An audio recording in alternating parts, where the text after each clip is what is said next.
Check, check.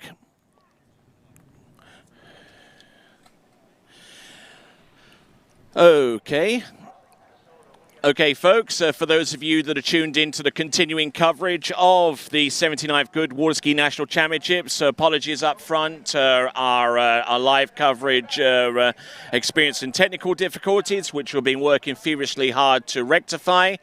And we'll continue on with the remaining skiers in the tricks event, in men's 9, men's 10, and men's 11. And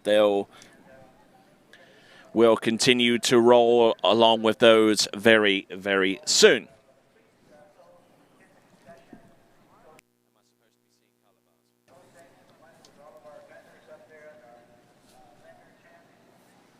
Back up.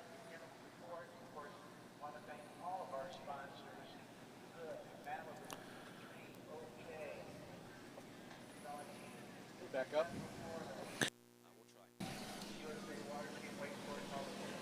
We back up. Yeah, we're back. All right. I know you missed me. Can't say that you didn't miss me. We had some technical difficulties. Now we're back up and rolling. Okay, so our skier on the water right now in the men's 9 is Bill Mears. Comes to us out of the Lone Star State of Texas, looking in decent shape for his passes, which he has 2 of them at his disposal.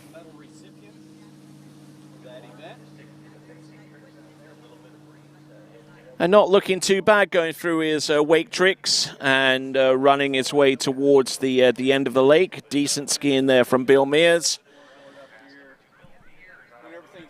And some good competitive action there from him. Got the issue figured out. Now we're back up and rolling.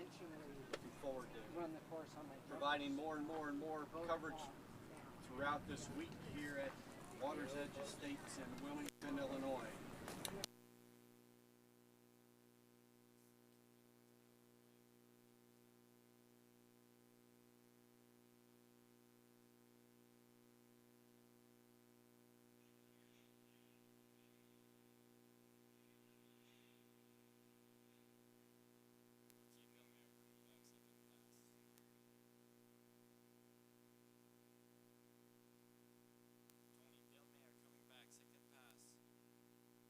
Okay, here comes Bill Mears coming in on pass number 2, not electing to go with the drop at the other end, explaining the reason why we're bringing him back in so quickly after pass number 1. But not looking too bad. He expends most of the tricks, pretty much all the tricks that he has at his disposal with hands, and Bill Mears would ski dock to dock without experiencing any kind of falls whatsoever between here and there.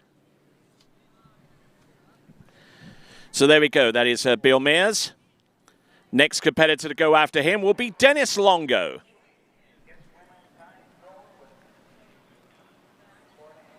my mic's dead right now, correct?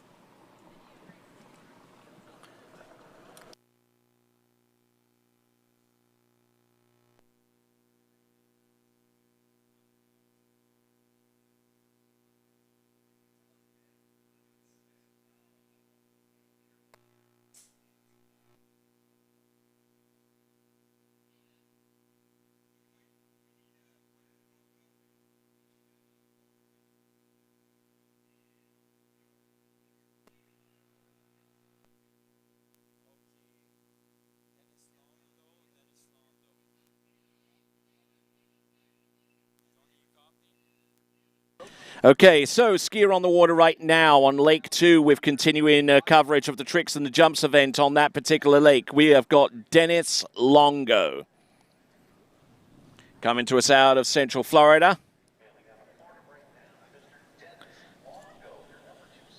There we go, number 2C coming into this event, scoring over 1,100 points to earn that seeding. Not looking bad at all.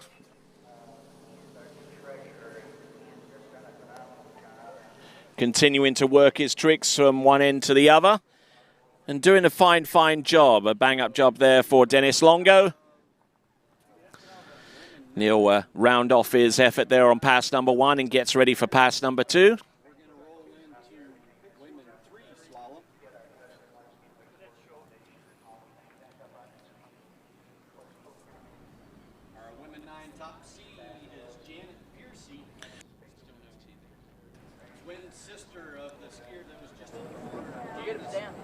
Still got them six. You're good, Stan. I'm going to give you a chip. Carol. All right, so... You can flip that up. Start out on soap in the boat. Yes, in that Malibu over there, you can go get your stuff and get ready in there, and then once I get a driver and everything, I'll give you. There you go, that's for you. Start out with skill. You got a bad hit. Okay. I just had to replace a couple of hits. I got to get up on 2. Okay. What they're going to do is they're going to start you right here, a little deeper, and then you drop off this gear once you get up, and we'll take care of it for you. If I lose this ski, then I got another little ski that I got to put on to get it. Okay. Yep. You're fine. About that. At least you're out. What do we do at the other end? What do you do at the other end? The little ski. It'll go there, and I'll have to lay it down. The way the wind is. Yeah. I got the wind shape on it.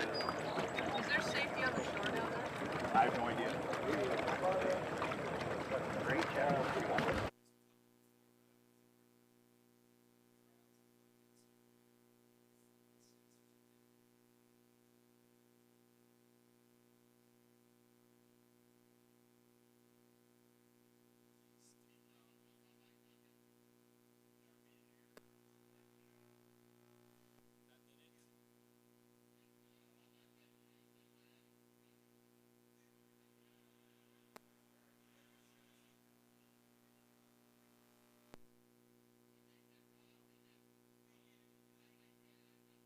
Okay, so Dennis Longo, second and final 22nd pass, trying to trick the light fantastic out there on that single trick ski.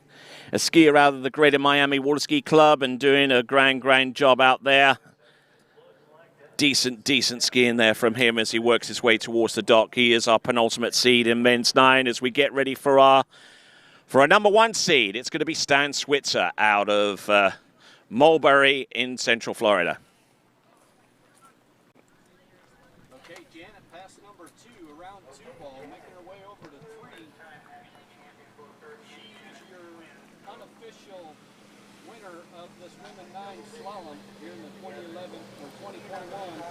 Goode National Waterski Championship. Making a complete pass on pass number 2 for her.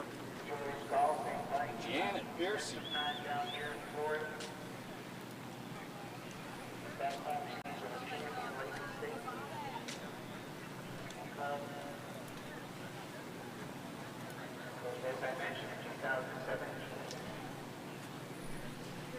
Okay, your top seeds here in this men's 9 trick event, Mr. Stan Switzer. All right, here comes Stan Switzer coming in on pass number 1, our last skier to go in men's 9. Just trying to work his way through the toe tricks to get things up and running. And there we go, just working those knees, doing a grand job in that respect. Not bad at all for the majority of his run, and that is Stan Switzer.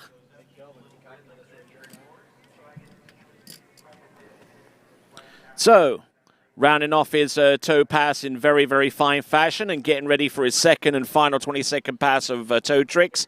This is men's 9. We've still got about 6 more skiers to go, split between men's 10 and men's 11.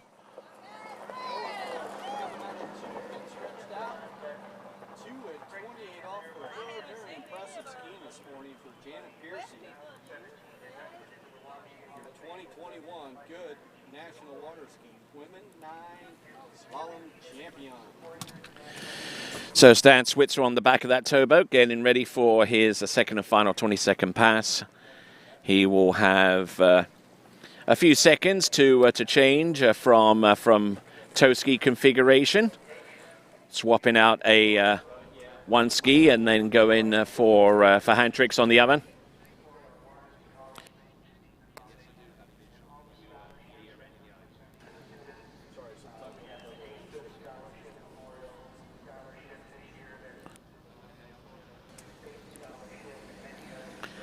All right, so continuing on with tricks and jump coverage. Apologies for the technical issues that we experienced a little bit earlier on in the coverage for this event. Had to go into a little bit of panic mode, but hopefully we're on the other side of that, and we'll continue to roll with the tricks and jumping coverage. Those of you who are tuned back to our coverage using either USA Waterski's presence or through Waterski Broadcast YouTube presence. We're glad to have you back. We still have our audience so far as the slalom is concerned. We thank you for continuing to roll in that respect. As we see Stan Switzer come into the course with handle tricks, looking in good fettle there with the initial back-to-backs, and now heading towards the surface. But unfortunately, taking a fall towards the middle portion of that run. And that will represent the best effort there from Stan Switzer. Will get the point score and award medals as a result. Now the medal awards for the tricks, I believe, is going to be 3 o'clock this afternoon. So these folks are going to have to be patient before they receive that type of hardware. But a big shout out to all of those trickers in the men's 9 and indeed the men's 8 competition, indeed every competition that we've had up to this point. So now we're going to go to men's 10. Our first competitor out is going to be none other than the legend himself, Bruce Cundy. Now we would look forward to seeing him in the jump event a little bit later on in the competition, but he's no slouch tricking either. He comes into this event with an average of a little over 500 points. Just inducted into the Midwest Hall of Fame. And also inducted into the Midwest Waterski Hall of Fame. Yes, indeed. Very, very deserving. And why not? So,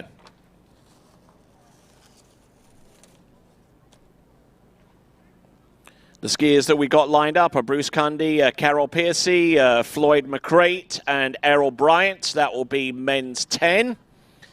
And then we'll go to men's 11, where we see Roger Wall, and then finally Elgin Faulkner.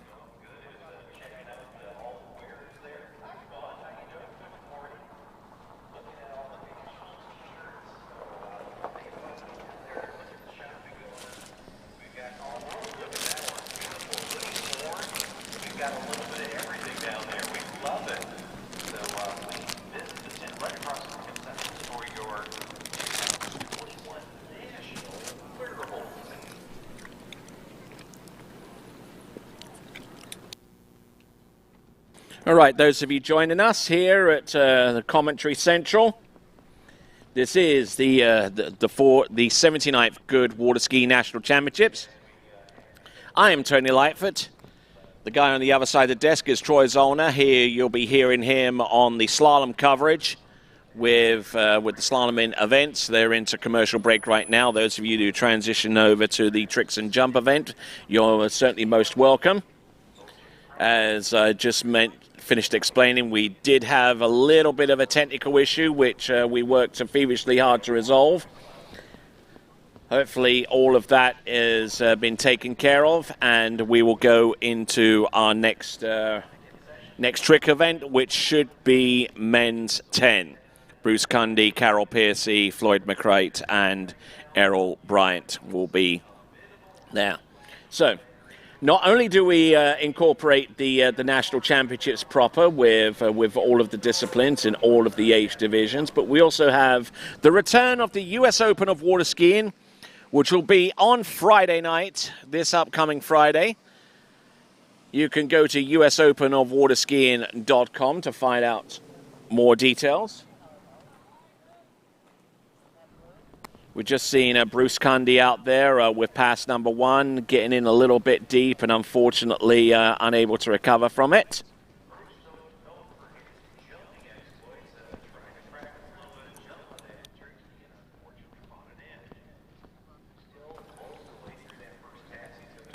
So Bruce Cundy's going to get another 20-second pass in just a moment or so.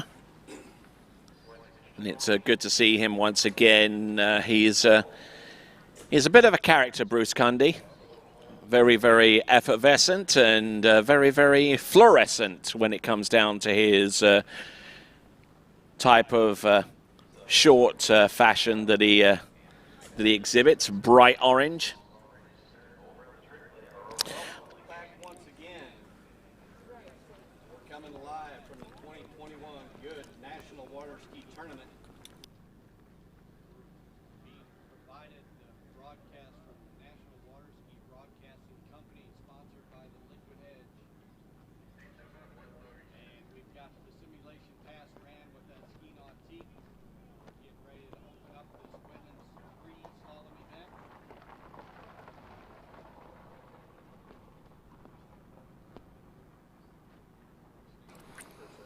All right, so we await Bruce Cundy to come in for pass number 2.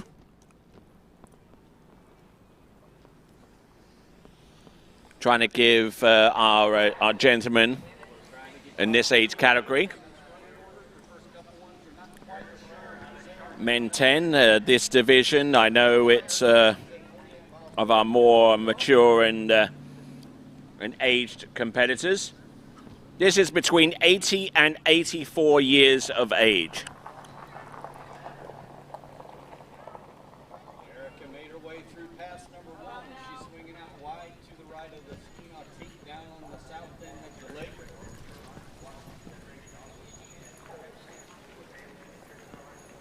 We've got 18 of these women 3 participants here this year in the 2021 Goode Nationals. Going to go through as many of these women as we can that show up. All that's here to determine who. So we're waiting on Bruce Cundy to make his way back into the course. Then we'll have Carol Piercy, Floyd McCrite. Pass number 2 for Bruce Cundy.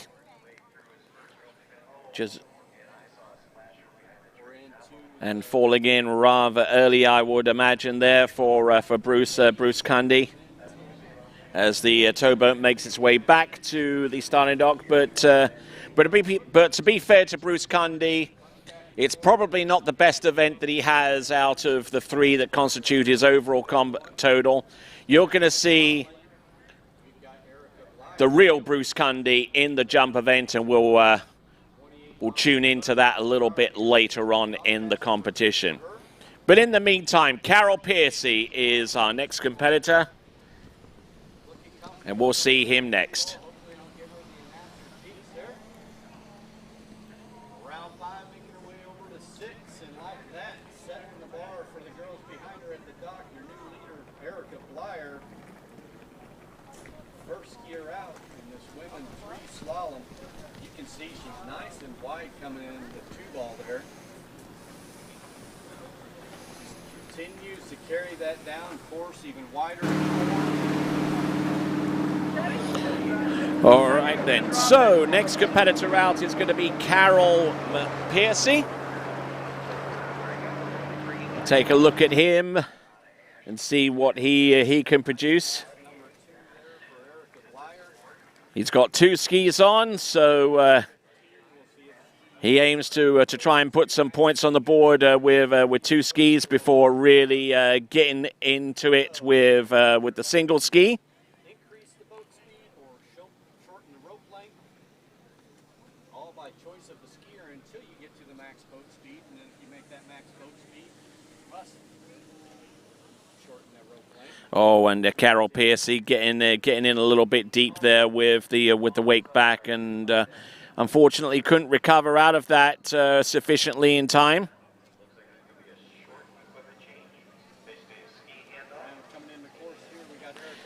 Carol Piercy going through side slides and 180s and all kinds of tricks there to start things off.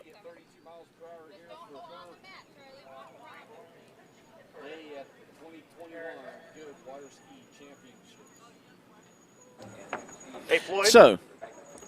So back to the starting dock and seeing the action there. We've got the Mastercraft Pro Star getting ready to go with our next competitor, who should be Floyd McCrite. They're killing our time here, Gabe. Floyd! Killing me, Smalls, killing me. So there, Gabe on the dockside, who's a Will County Sheriff's deputy, and just wanting to make sure that we continue to roll along on time and without too much in the way of delays. That's my release, yes. Yep, that's his dock right there. Back in there, but it's okay. Toss that. Use that strong arm. Yeah. There you go. 17, B2. So, this guy just showed up. Oh, scratch. Yeah. Like, oh my God. All right, so as Floyd McCrite gets ready for his turn out there, we'll focus our attention in just a moment or so to our to Carol Piercy, who will be coming into the course very, very soon, having been taken out the water as a result of his early 4-1 pass number 1. We'll see what he can do by way of a recovery on pass number 2. Just hold on to that until we come. Do that, Floyd, while you get ready. So we're going to have to start, once we get the boats out, Jeff really needs this. I'm going to tell him about the pylon. I coiled that all night. What happens is, that's going to be done for All right, so Carol Piercy now.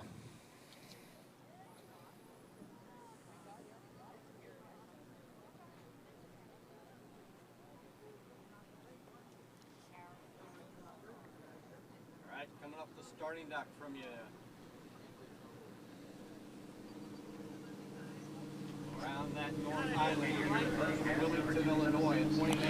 All right, here we go. This is Carol Piercy, just working his way through the initial spins on the surface and out towards the wake now. And looking, oh, there you go, standing up all the way through on that particular run and not looking bad at all by most accounts. That is Carol Piercy, and it is looks to be a really, really great effort there from him. He was able to combine most of the tricks that he wanted to with the second and final 20-second pass. Didn't do so hot on the pass number 1, but I think he made up for it with pass number 2. Comes into this competition with a best average score of 738 points. So that is Carol Piercy. And now looking out, our skier about to take to water. He is from Texas, from the South Central region. It is Floyd McCrite.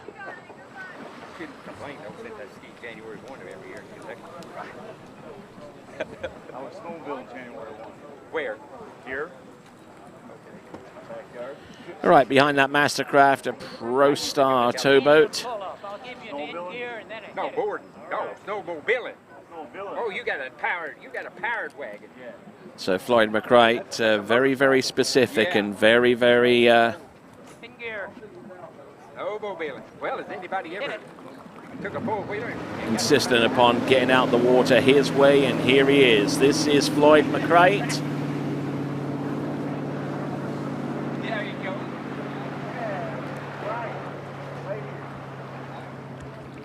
All right, here we go. Floyd McCrite. He'll be approaching the tricking course in just a moment or so. He's going to set that boat speed, and looks like it's set up okay for him. So just waiting for the tricking course to come towards him.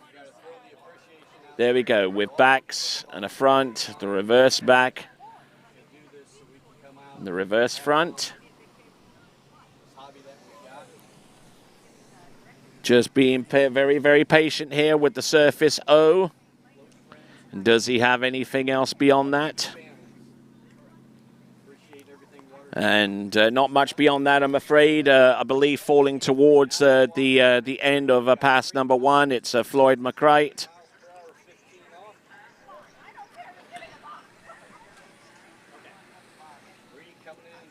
Yep, so we're just working his way nicely. Floyd McCreight, he's in no rush on pass number 1. 20 seconds pass duration. Getting around 5, heading over to 6. Through those gates. Looking at this once again via instant replay. There's the wake back-to-back, and that first back-to-back fell on that one. But for the most part, not looking too bad for Floyd McCreight. All right, then. So this is a continuing coverage of the tricks and jumps section of this competition. My name is Tony Lightfoot. On our other coverage, which involves slalom, we've got Troy Zollner.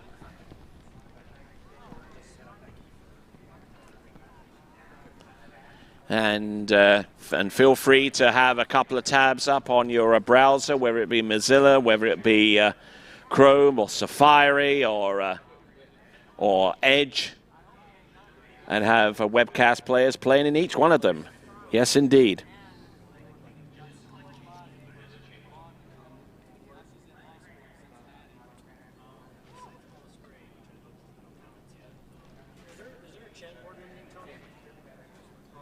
Yeah, there is.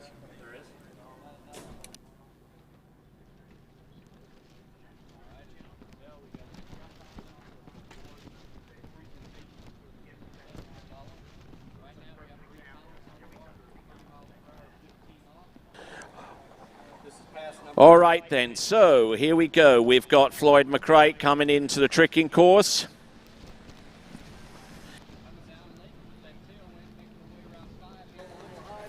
All right, so Floyd McCreight. We'll have Errol Bryant to take to the water in just a moment, and he is there on the back of the towboat, and Floyd McCreight setting the boat speed up. And going for his wake trick section of his one ski repertoire and falling in on the wake back to front. That is Floyd McCreight. And that will conclude his effort in the tricks event. I got cones where they got to go here. Awesome.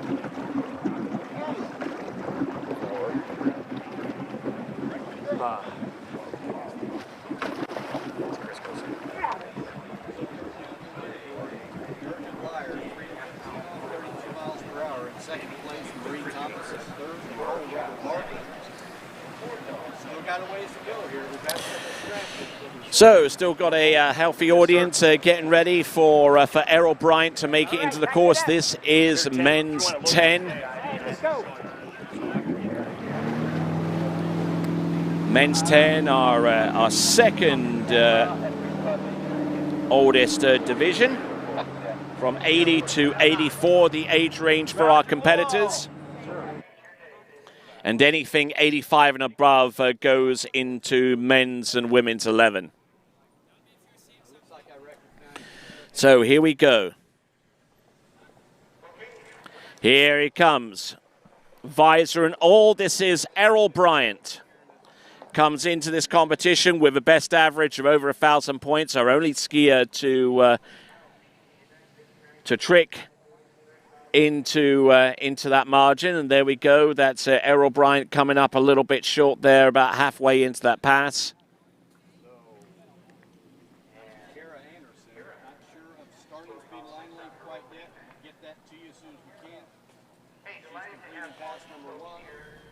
We're looking forward to seeing what Errol Bryant can do with pass number 2.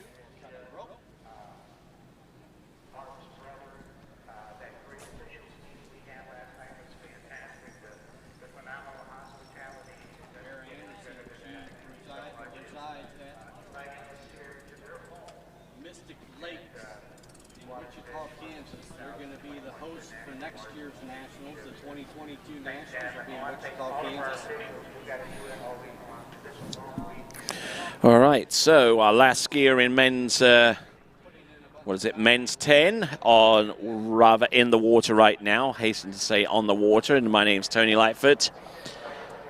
The other chappie that you see on the other end of the desk is Troy Zollner. He's providing commentary for the slalom event, which you can check out on the other webcast player, of which there's a whole multitude of you tuning into right now. A few of you are also tuning in to the tricks and jump coverage, which we wholeheartedly appreciate, as Errol Bryant gets ready for pass number 2, our final skier in men's 10, and then we just have 2 solitary skiers in men's 11 before we go into our next event.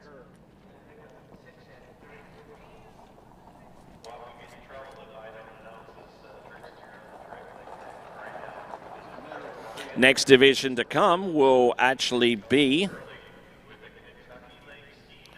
if I am correct, it will be women's 4 jump.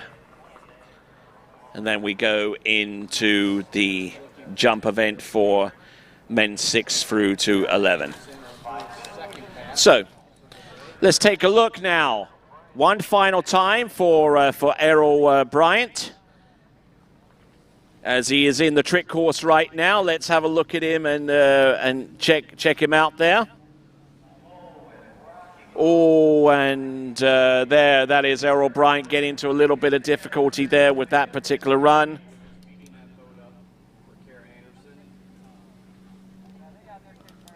So Errol Bryant not skiing his best, which kind of leaves the competition wide open so far as the podium places are concerned in men's 10. And that concludes men's 10. We'll go into men's 11 very, very soon. And how about now? We've got Roger Wall, who comes into this competition with an average of a shade under 200 points. And then the legend himself, Elgin Faulkner, who comes into this event with a score a shade under 600 points.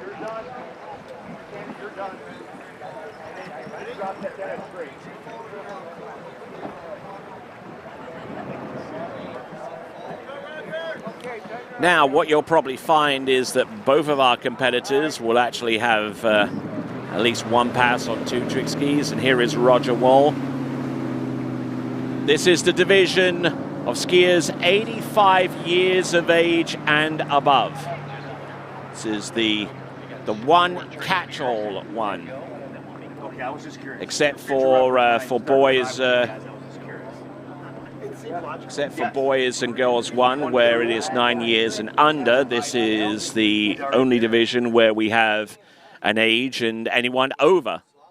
So this now is Roger Wall with a 2-ski side slide to get things underway.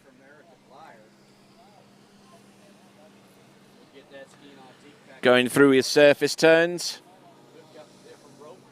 Oh, a little on the back, and just couldn't recover out of that balance there for Roger Wall.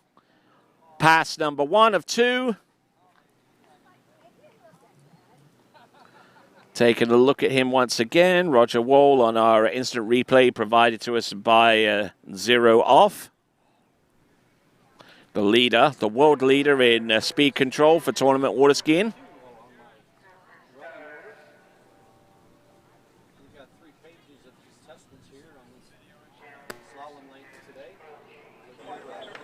So, tell Ricky to come get these cameras. Yeah. A lot going on there, and there on dockside, he is the irrepressible, the effervescent figure of Elgin Faulkner as he gets ready to take to the water.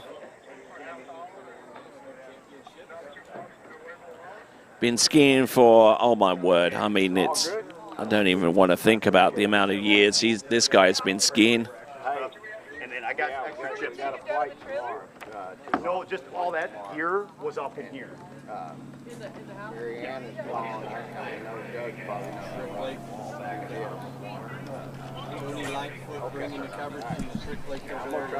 All right, so working our way towards the end of the men's tricks event. Basically, we started with men's 6. And we've been working our way up through those age divisions from 60 years of age. And now we're at the age division where it starts at 85 and doesn't have any upper limits because it's 85 and above.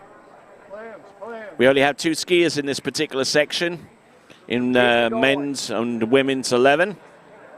Well, men's 11, I beg your pardon. So we've got Roger Wall now. So Roger Wall now coming in on pass number 2. We'll see what he's got. Yes, sir. Okay. On the one ski and getting through the initial tricks. Well, actually one trick before he took a dive. Out the back there on a 180 to the back, no side slides to precede it in any way, shape or form. And that will represent his best effort. So it looks like it's going to be relatively straightforward for Elgin Faulkner to quite possibly take this title. But tricks, as unpredictable as it is, you can't put the cart before the horse, I'm afraid, even though it may be tempting to do so. All right, so we're on to our final competitor in the men's 11 tricks event. It'll be none other than the man, the myth, the legend himself, Elgin Faulkner. Hopefully cut that rope to 22 off. Assuming that would be a goal of hers with what her starting speed is. Harley making it through that 30 miles per hour, 15 off. Looking good here this morning.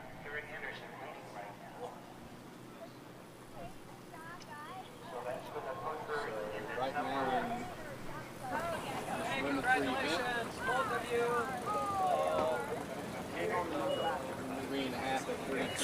All right, just plugging in the details there for Elgin Faulkner. I don't know whether he wanted weight in the boat or try and carry the least amount of weight possible. He's not exactly too worried about the wake shape or anything like that. He's probably more concerned about how wide the table is going to be, because the majority of the tricks that he will produce will be inside the wakes. So if he can try and get that as smoothed out as possible, then it's certainly going to be more of a benefit to him. And actually, let's have a look at this. He's going to be tricking collegiate style. Yes, he's got a wakeboard on, and he'll be scoring points. He'll be scoring the equivalent of 2 ski point values because he's elected to go into the course on a wakeboard.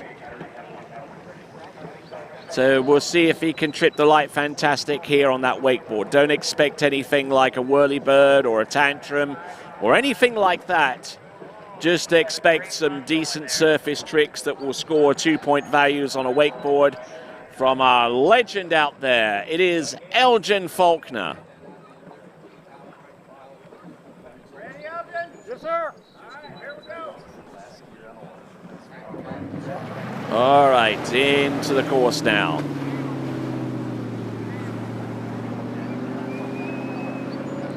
All right, here he is, Elgin Faulkner. Not too sure how old he is, but I think he's very, very close to being 90 or so. Here comes Elgin Faulkner. This is the last of our men's 11 trickers. Then we'll go into the jump event, starting with women's 4. Elgin Faulkner. Now let's see what he's got.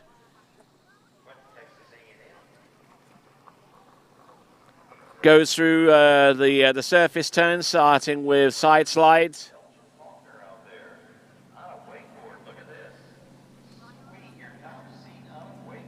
There you go. Feast your eyes, folks. We've got Elgin Faulkner on the water with surface 360s.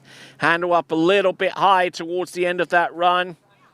I'm not too sure whether he's going to do anything grandiose as a wake trick, but he's got 1 pass under his belt, and we'll see what he can do with pass number 2. This is Elgin Faulkner.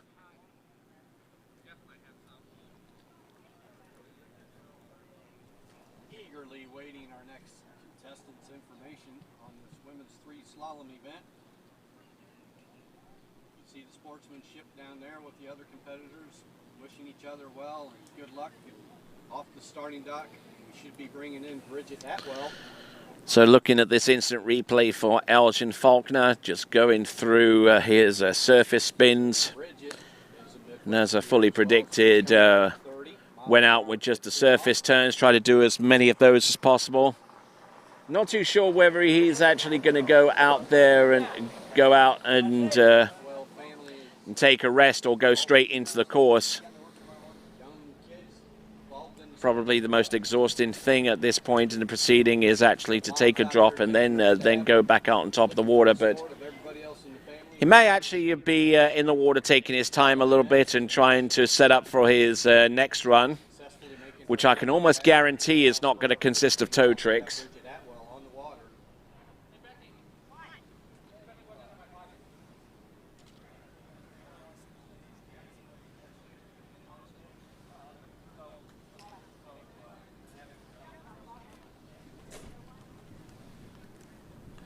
So continuing in our coverage of the tricks and jumping event, the jump event is going to come up next for women's 4. And then we start off the elder statesmen men divisions. Once again, starting off with men 6 all the way through to men 11.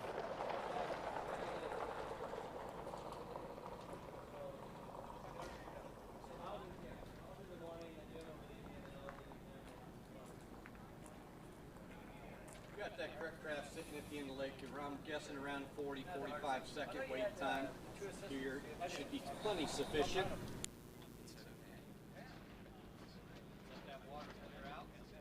So Bridget's setting him back up for this. All right, so here we go, Elgin Faulkner. He should be making his way back into the lane right now for pass number 2 any moment soon.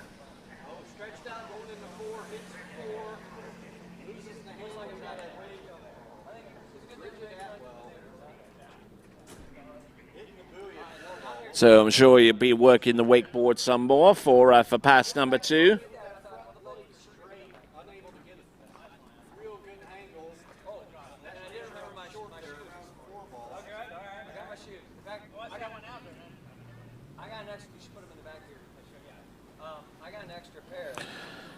Okay, looks like a little bit of delay before we bring Elgin Faulkner into the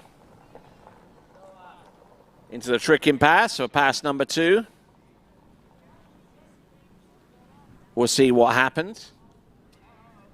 See what happens next, and he is our last tricker of the day.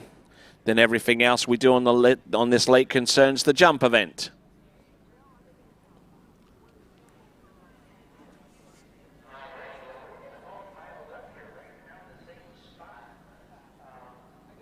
Pretty safe to say, even at this point in the proceedings, given what I've seen from Roger Wall with his 2:22 passes, Elgin Faulkner has probably done enough to take the win in men's 11. But he wants to try and round this off in a convincing fashion by producing the tricks on pass number 2.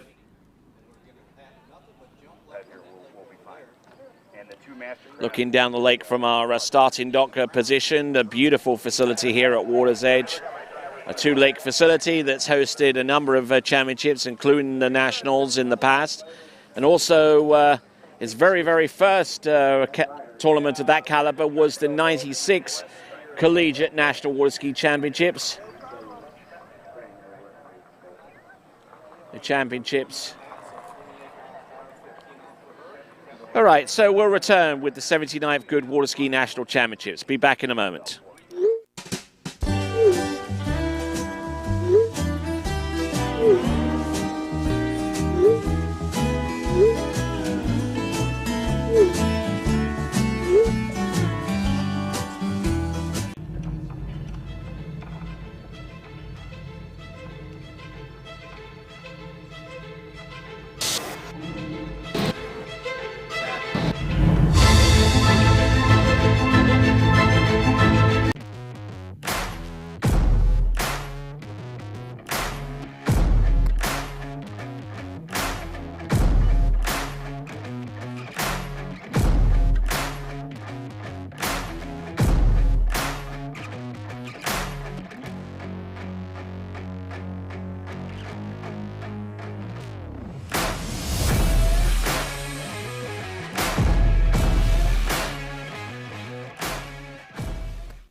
asked about retirement, most people worry about one thing.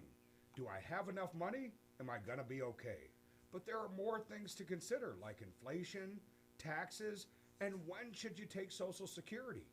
We at Drake & Associates want to help. Visit us at wealthwisconsin.com for a list of upcoming classes or to schedule a complimentary consultation and learn how you could retire happy and worry-free. That's wealthwisconsin.com.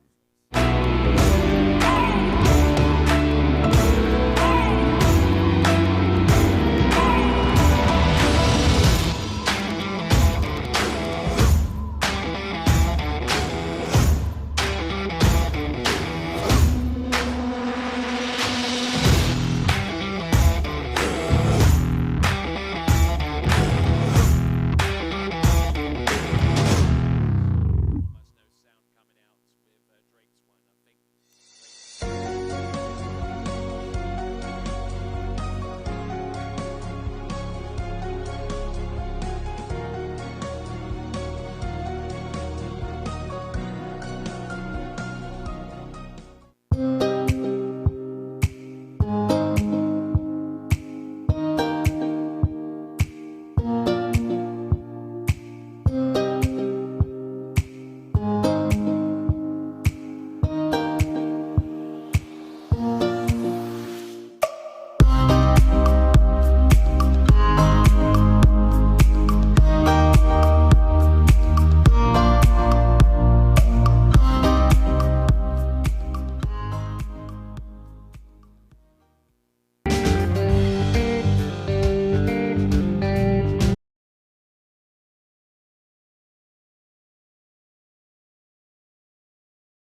Very unstable, was very inconsistent, and once I switched to Goode, it became very stable. I was much more confident in my skiing and I started winning more medals. Every new ski is much better than the previous one, and I know that if something would happen to my ski, I would switch back to another Goode and it would still be the best.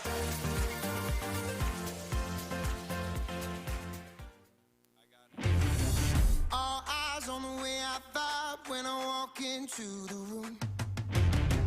Wind blows underneath the soles of my brand new pair of shoes. I got the attention, I'm on a mission. No sweat in the way I step, I got a Hi, my name is Thomas De Gasperi. I am from Trento, Italy. That's where I was born and raised. I'm here now in Orlando, Florida, where I spend my winters, doing a little bit of ski school, a little bit of training. I joined the Team Goode in 2004, and I remember calling up Dave and asking to try a new ski, and because I was kind of like looking for a new ski, and he sent me one, and since then it's been a good relationship with him, a good relationship with the company, and I'm still riding it today, and I still feel like it's the best choice for me.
Careful who you cross, careful who you test.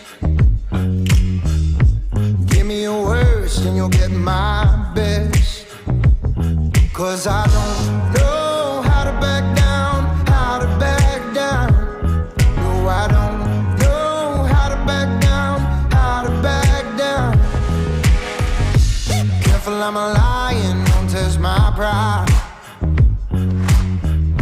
Standing like a mountain, looking the devil right in his eyes. Know how to back down, how to back down. No, I don't know how to back down, how to back down. No, I don't know how to back down, how to back down. No, I don't know how to back down, how to back down. I am a fighter. I am a fighter.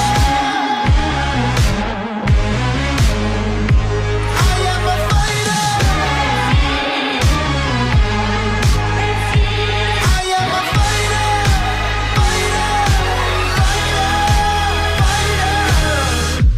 Got no limit. I got no.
Hello, Natalia Bernikava here, multiple world champion, world record holder, introducing the new Edge trick binding. 3D printed plate creates for more control and support on the water. Plus this binding is very unique because we have two options. Option 1 with toe clamp and heel clamp dedicated specifically for hands.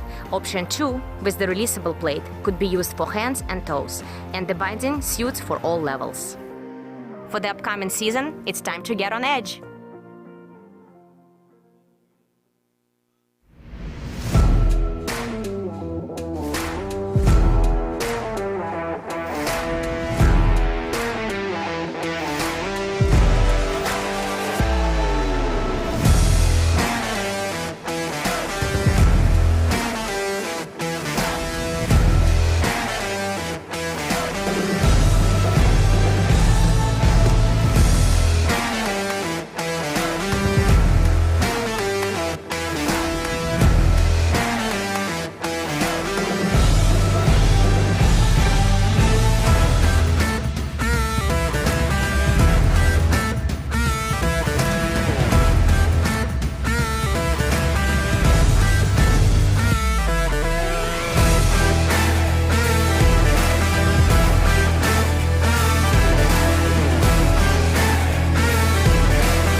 All right then, folks, getting ready to hit the ramp for the first time in this competition. It's women's 7 jump, and our first competitor out is going to be Susan Maximuk. Right now in this women's 3 slalom event. Yeah, women's 4 jump, about to take to the water. Women's 4 jump. Susan Maximuk, my name's Tony Lightfoot, providing you with the commentary coverage of the jump event as we get things underway here. Comes into this competition with a best average of 36 feet.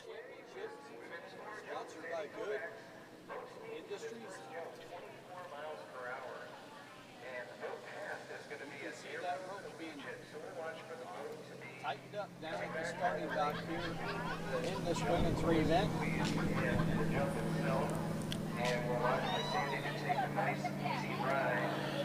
All right then, so what do we have in store with Susan Maximuk?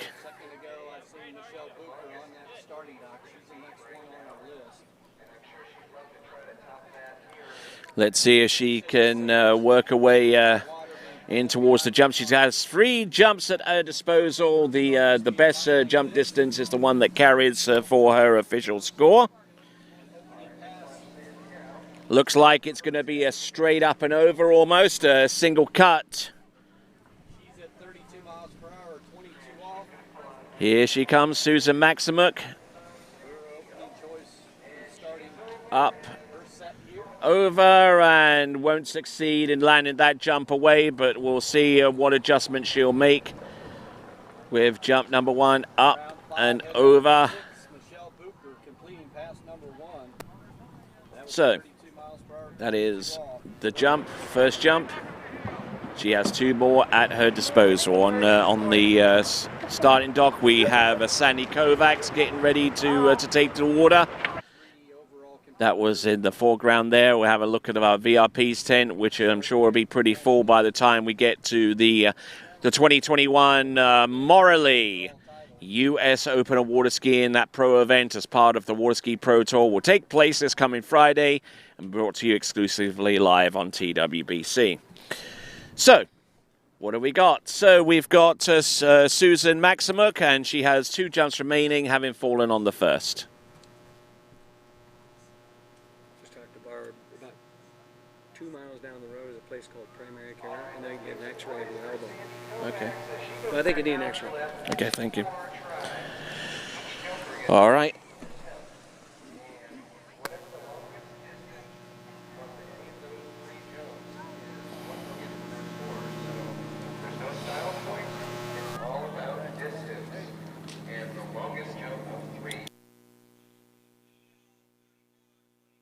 Michelle Bucher, your number 5 seed in this women 3 slalom event. She sped that boat up, kept it at 22 off, max speed 34 miles per hour. All right, here comes Susan Maximuk. First couple, let me just get it down. Let's see if she can get a position over her skis this time. That will help her out a bunch. This lake has 2 ramps on it, and the ramp that we'll be using primarily is the one that normally faces the predominant wind going from north to south. And there we go, that is Susan Maximuk, and the third and last jump will be coming up. And she's going to be a little bit on her back foot, a little bit literally, figuratively, and literally. Over to cameras. We will see what's going on with jump number 3.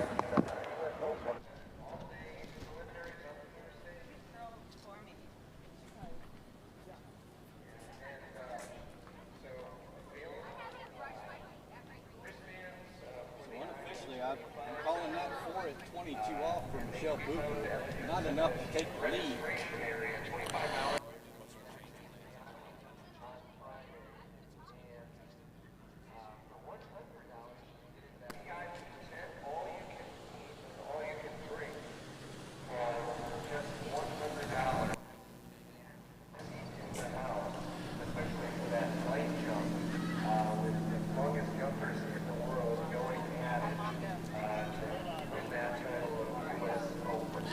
All right, then back at announcing Central, this is the 2021 79th Goode Waterski National Championships here at Water's Edge, right outside of Wilmington in Illinois. Coincidentally, Wilmington is in Will County. So here we go now. This is Susan Maximuk.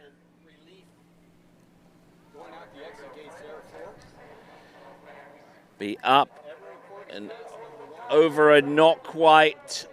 Oh, does she ride that one? Oh, yes, she does. Look at that. Nice effort there from Susan Maximuk. She'll get credit for that distance. I'm not too sure whether it will be match her seeding, but we'll get the distance anyhow. That was 32 miles per hour, 22 off for seed. The van. So she scores, and it is 36 feet, according to our Splash Eye scoreboard. Actually, 32 it's been revised to, but it'll be closer to her average. So 32 feet is the official jump distance for Susan Maximuk as we get ready for Sandy Kovacs in women's 4 jumping. All right, pass number 2, Ann Cove. This is women's 3 slalom. Just a real quick little wind gust. She's at 34 miles per hour. We have not had a woman 3 run this pass yet. At this tournament, she's wanting to be the first one to make that. Little hot coming into 4. Oh, and a little late coming into 4, big turn. All right, so working our way along rapidly from one jumper to the next, and skier about to take to the water is Sandy Kovacs.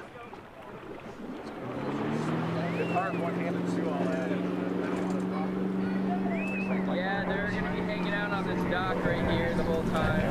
All right, so Sandy Kovacs it is.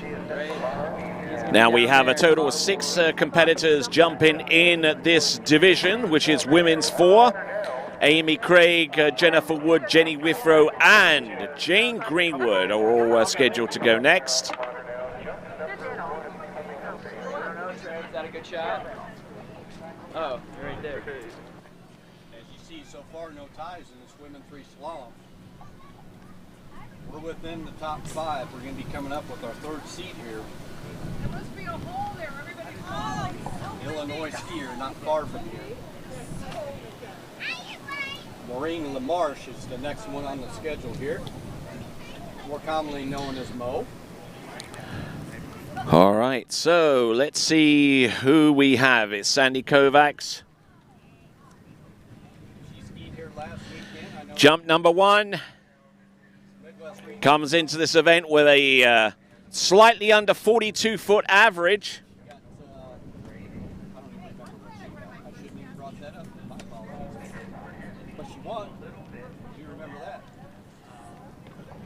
Good hit, lands, and will ride that jump out. And I would imagine that she would take the lead with that particular jump, looking a pretty solid effort there. We'll look at our instant replay. A good short ski, a single cut into the ramp. You can hear fans in the background maybe bleeding into the mic. She's happy to get through that first pass. The nerve pass of the set.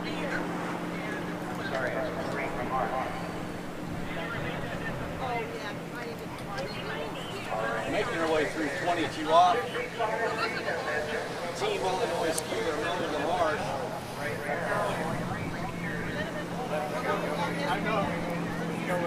Okay, so 52 feet on the opening jump there for Sandy Kovacs, and has taken a 20-foot lead in this jumping competition so far. Absolutely remarkable. So right off the bat, it's a 52-foot lead, and would certainly be consistent with her having a 42-foot average. Though I wonder how long it's been since she skied the last tournament prior to this one. So sometimes the average coming in provides a pretty good litmus test and an indicator as to what the jumpers are capable of doing. But then in some instances, it can never account for any recent improvements upon someone's jumping. But let's put that to one side right now and see. Sandy Kovacs coming in on jump number 2, up and over, and will ride that jump out. And I'm sure that jump is going to be fairly consistently close to 52 feet. Nicely done. So good effort up and over, and riding out that particular effort. I love what I'm seeing here from her.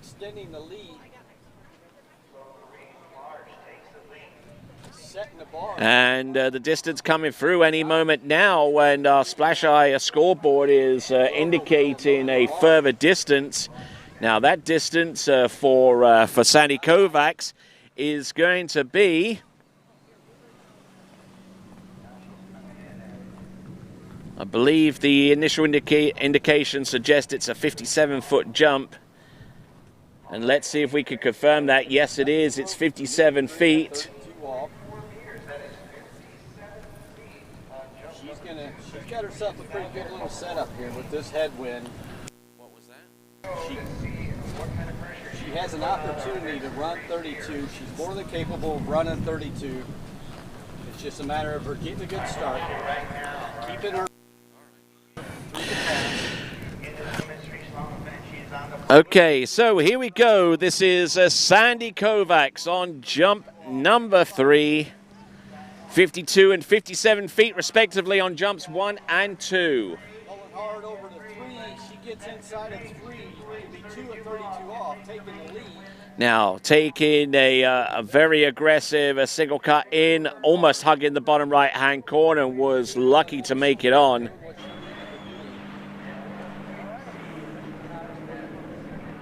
Putting the pressure on Aaron Kalkbrenner and Tierra Blackman. Here today at the 2021. So up and over with Sandy Kovacs, who has jumped 52 and 57 feet. So there's your leaderboard as we speak. Maureen Lamarche, Rebecca Bartlett, Michelle Booker, Ann Koch, and Marianne Stanko.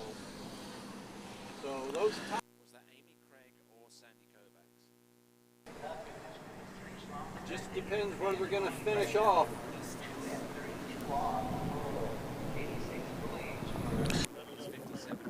All right, I'm gonna put a So static we'll shot see. of this and then go We'll bring it up off the dock for sure. Starting line length, boat speed.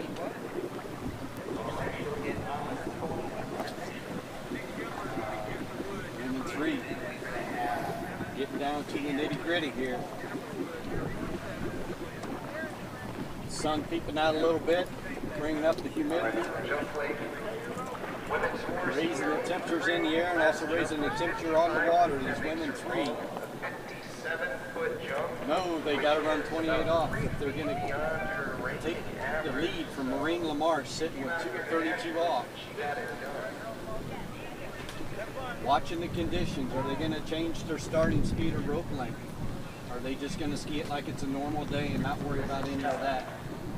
Strategy is a part of it. When you throw wind into the equation, there's no doubt about it. It's a matter of how much chance you're willing to take.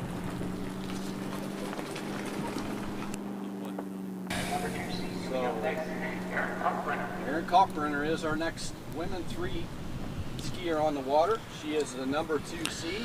Okay, looks like we had a misidentification with our last skier. The last skier was actually Amy Craig, and the next skier on the water is Jennifer Wood out of the Palmetto State of South Carolina. 55K, 34 miles per hour, 22 off, orange loop. Erin Cockbrenner making her way through this opening pass. Oh, getting pulled forward a little bit there from 4 to 5, able to contain herself and get around 6 and through the gates. Erin Cockbrenner completing successfully past number 1. All right then, so here we go now. This is Jennifer Wood.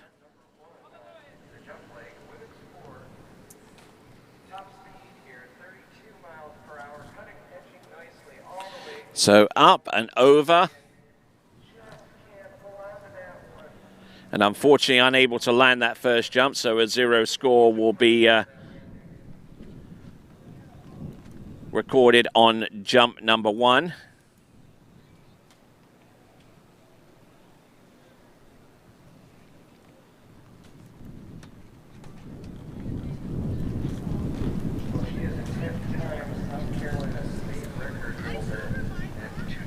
Over on the jump lake, you got Tony where rubber meets the road, Lightfoot, announcing women 4 jump. They're down to their top seed in that women 4 event over there. We're close to the top seed in this women 3 slalom event. We're on number 2 seed, Erin Cockbrenner. She just ran her opening pass at 22 off. This is a must-make pass at 28 off. She wants to challenge the leader, Mo Lamarche, sitting with 2 at 32 off. So let's see how Erin handles this. All right, so my apologies to all of you out there. Sandy Kovacs was our first jumper out onto the water and earlier and jumped, what was it, 32 feet or 9.9 meters as her best effort. Then we saw Amy Craig with her distance of 57 feet or 17.4 meters. And now we're on to Jennifer Wood, our third competitor out, having not registered a scoring distance as yet. And now we're back up to date and back up to our accurate determination of scores right now in both metric and feet and inches. Which is exactly what she did successfully. Now she's going to be able to challenge Mo Lamarche with the lead. Mo's got 2 at 32 off, so Erin's got to get part of 3 to take the lead, 2 to tie. If we could please have Janet Carr. Janet Carr reports for registration. Janet Do not think we have any ties at this point in this women 3 event.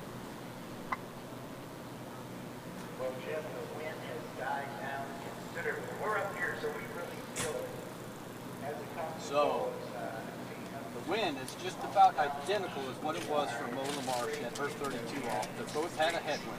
It's Erin's opportunity now. Mo sits with 2. Here comes Erin on her entry, 32 off. Give that to them, that's one of the batteries out of the Little pull out, going to 2 ball. Sure. Give that to She's on 2 though. She does get part of 3. She's going to stay up and try and get all of 3 to the gates. Unofficially, it looks like 3 at 32 off for her, the new leader in this women's 3 slalom event. But won't confirm that with the officials. As you can see in the 0 off replay, she just kind of gets a little stood up with some slack and not having the straight body to get some good lean. It just just fights her way to get around 3, knowing that that's what she needed. She stood up and got back to the weight to take the lead, put the pressure on the top seed coming up next in this 83 event. All right then, so here we go now with Jennifer Wood. One jump down, no score. Second jump, approaching the ramp anytime now. Here comes Jennifer Wood. Jump number 2. Nicely done, and steadier with the landing on that one. That much we know. Came into this event with a best average of a little over 76 feet. She did it, knowing she wanted to take the lead. She may have wanted to get more buoys, but she did what she needed to do, and that's take the lead, put the pressure on her top seed, Tierra Blackwood. Get the rope swapped out here in that crap. Get Tierra hooked up. Figure out what her starting speed. Distance should be revealed any moment now for Jennifer Wood. And start the battle for Tierra. See if she's going to take the gold or if Aaron's going to take the gold here at the 2021 Goode National Waterski Championship. Around 76, so she's close to that average. Can't ask for much better conditions today. Looking out there, got a really nice steady headwind right now. All right, jump distance 73 feet now. 73 feet for Jennifer Wood, or that is 22.2 meters. Yes, indeed, the triple deuce. See Aaron walking out of the water there. She's taking a deep breath, knowing she's put the mark out there. She did what she could do for today. Jump number 3. Here comes Jennifer. Now it's up to Tierra. She's got a 73-footer. Wants to edge all the way up and over. And nice edging all the way over. Oh, very, very nice indeed. And starting 22 off, max boat speed, 34 miles per hour. looking good on the instant replay. Up and over, and just trying to press for a little more distance. Nice and comfortable pass for her.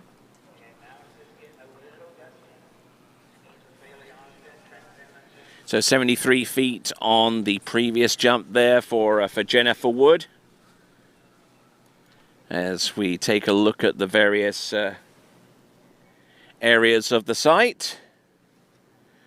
I suspect that jump is going to be a little bit further. We'll get confirmation from our officials. Yes, we're going to highlight that distance.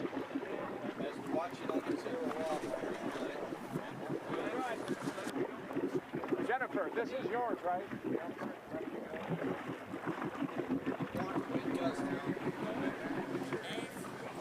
That's just one of those quick ones that we've seen previously in the day today.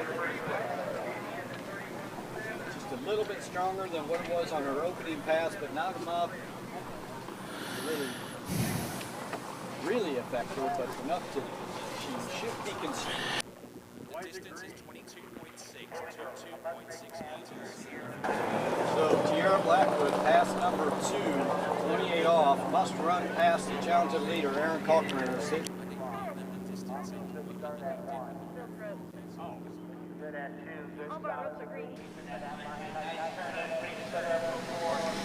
Here she comes, she's going around 5 ball, nice easy pull over the 6, shouldn't be a problem for Tierra. All right then, so our next competitor up, coming to us out of Oklahoma, it is Jenny Withrow. So Jennifer Withrow, whose seeding score coming into this event, seeding average is 102.5 feet. Knowing what I know about the metric system, that puts her deep into the 30-meter range. But let's see what Jenny Withrow can conjure up for us with the 3 jumps that she has at her disposal. Shortening that rope to 32 off the money pass. We're going to bring Tierra up. All right, here we go now. Jenny Withrow. Jump number 1. Up and over, very, very close to the bottom right-hand corner on jump number 1 and getting a good amount of float off the top of the jump. I would imagine that that is going to be well in excess of the jump distance produced by Jennifer Wood, which in the end ended up being 74 feet and at least guarantees her a medal in the top 3. Our podium extends all the way to the top 5. And we have 5 competitors in this event, so they all receive a medal of some kind. Jenny Withrow looking at that from the ramp cam.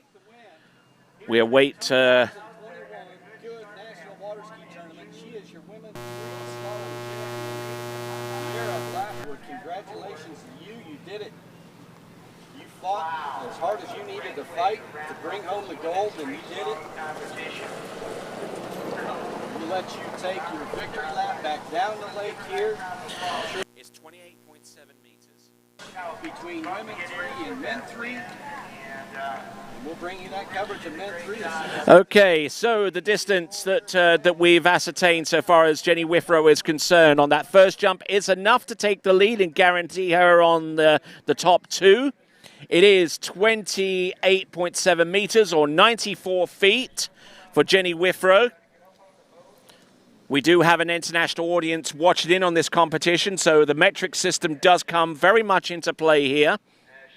Here she comes, Jenny Withrow, hoping to get into triple digits in the feet and inches spectrum. And unfortunately unable to ride out that jump, so not close to 100 feet. Well, maybe a little bit closer to 100 feet so far as the effort was concerned, but unfortunately the final execution was not all there for her, unfortunately. So that was Jenny Withrow. We're taking a look at her on the instant replay. Smiles coming out of the lake there. She did complete her set. Her goal in mind was to bring home the gold from this national championships. She accomplished that. Not sure if she's a Yep, hug in the bottom right-hand corner, which was a cause for concern. Your top 5 here in this women 3. In 5th place, Michelle Bucher. 4th, Rebecca Bartlett. 3rd, Mo LaMarche. 2nd, Erin Kalkbrenner. And your champion, Sierra Blackwood. And they were still bouncing, and they had to stop the boat. Wow. Quick change of boat and personnel here, and then we'll be back to bring you the men 3. So, on the starting dock right now, we see the figure of Jane Greenwood about to take to the water, hailing out of Arkansas. Last 2 jumpers in women's forward jumping, all from the South Central region. And looks like Jenny Withrow taking a little bit of time getting her skis back on prior to her taking her 3rd and last jump. A 94-footer on jump number 1. Equivalent to 28.7 meters. There you see it on the screen.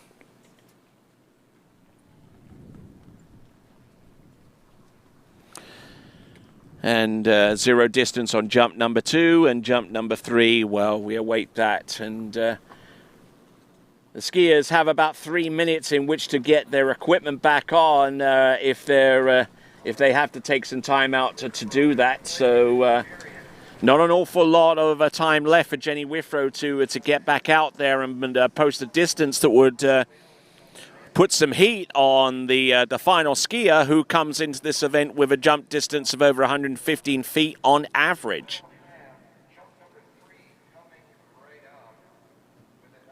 All right, then, Jenny Withrow's in the water. She's ready to go, and she will be coming in on jump number 3 very, very soon.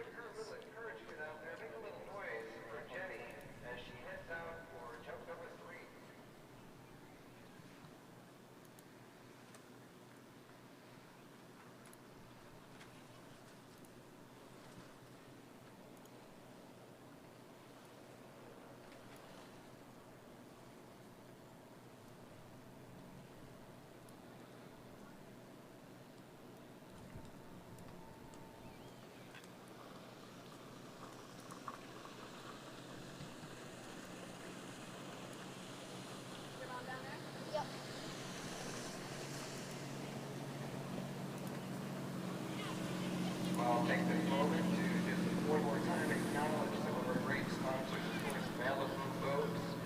Fantastic. All right, now, so Jenny Withrow. Third and last jump, 94 feet she's got to work with at the moment. So she's already in the lead and guarantees herself a top 2 spot in the jump event. The only person that can deprive the number 1 spot away from her is standing on the dock at this moment in time, and that is Jane Greenwood. Let's not forget that there is an overall championship element to all of this. This is the first time that we've seen the women's 4 competitors compete in this competition, and they've got 2 more events, the tricks and the slalom, to combine for the overall.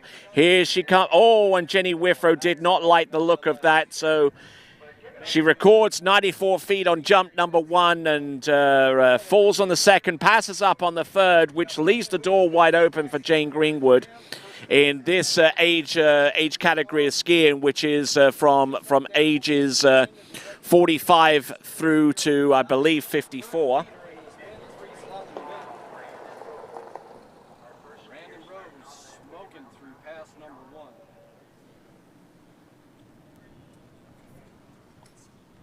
I remember a lot of these names from the collegiate.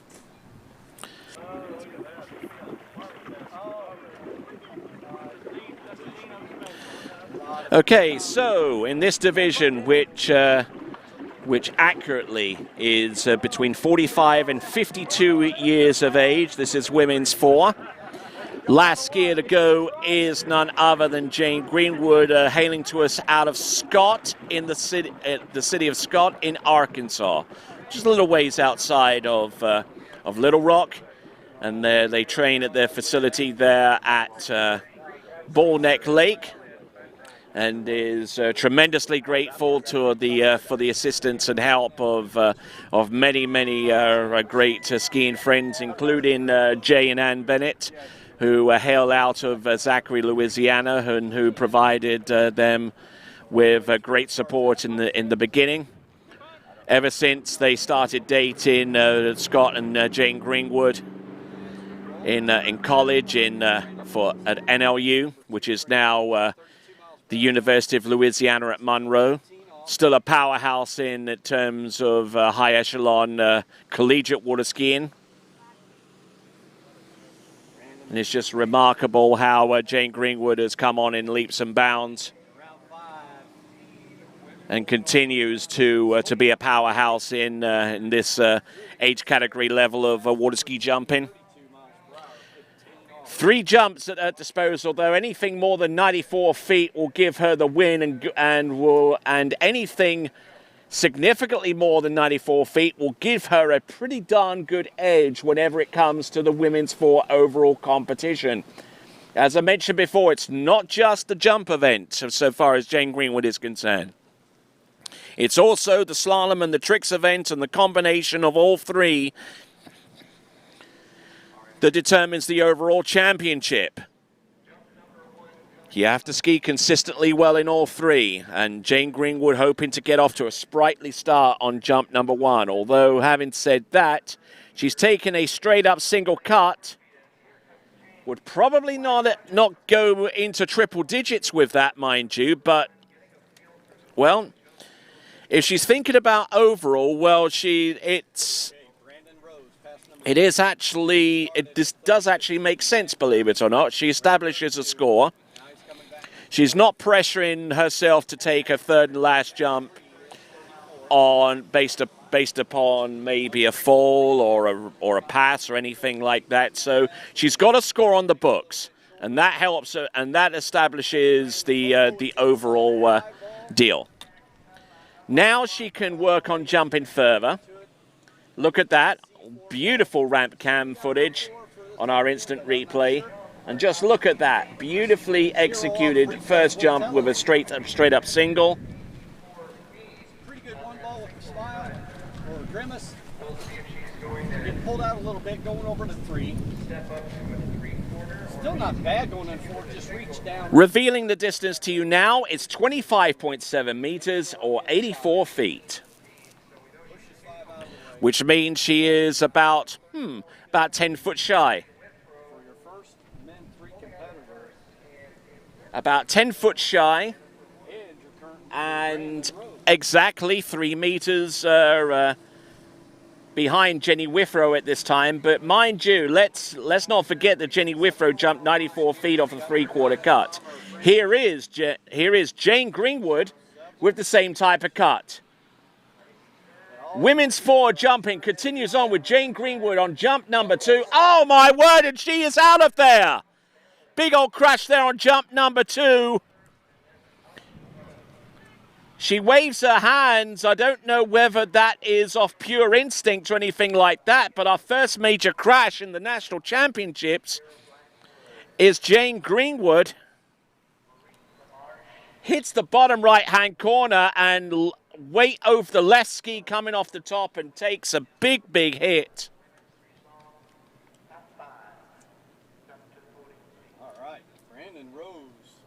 Running some passes straight out. So, on that jump like we just had so Jane Greenwood going to take a, well, we've just seen the instant replay for one angle. Here's another. Now, this is going to be rather gruesome. If you are of faint of heart, she stood up at the jump, got twisted in the air, tried to press, and then the wind just took the skis from underneath her and just boom, just straight like that. Now, she's okay, though. I mean, she believes she's okay. She raises her hand up. No doubt the safety officials and whoever is tasked with providing the necessary safe conditions will no doubt check her out or anything like that should that become necessary. But it doesn't look like the boat is making its way towards the dock to facilitate any involvement from the safety director. So it looks like Jane Greenwood actually could go back out there on jump number 3 to try and have another go towards the lead score. And currently the winning score at the moment, courtesy of Jenny Withrow, with a 94-footer. You are watching the women's 4 jumping competition. We've just seen Jane Greenwood establish 84 feet on the first jump, a crash on the second jump. My name is Tony Lightfoot. You're wondering who this guy is? He is announced in slalom. That's Troy Zollner. He's been doing a fine job all morning.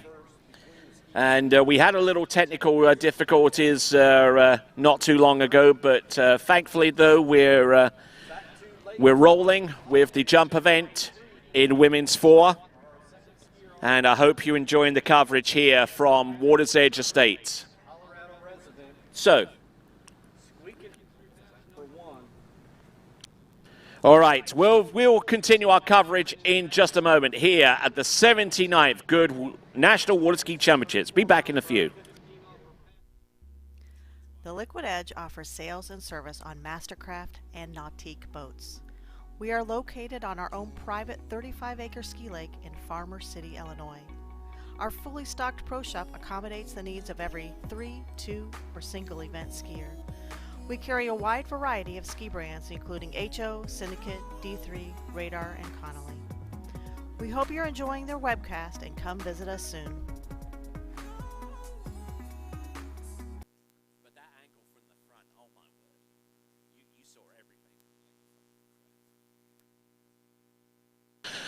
All right then, folks, believe it or not, we've got Jane Greenwood back on the water. And we'll need 94 feet for the win. Now, for those of you of the metric persuasion, that is a distance of over 28.7 meters. If she can exceed that, then she takes the win. Right now, she's on 25.7 meters, which is a 3-meter difference, or 10 feet. Here we go. This is Jane Greenwood. Let's see if she can pull this one out. Jump number 3, up. Oh, and what a superb third jump. What a great recovery from Jane Greenwood. But is it enough?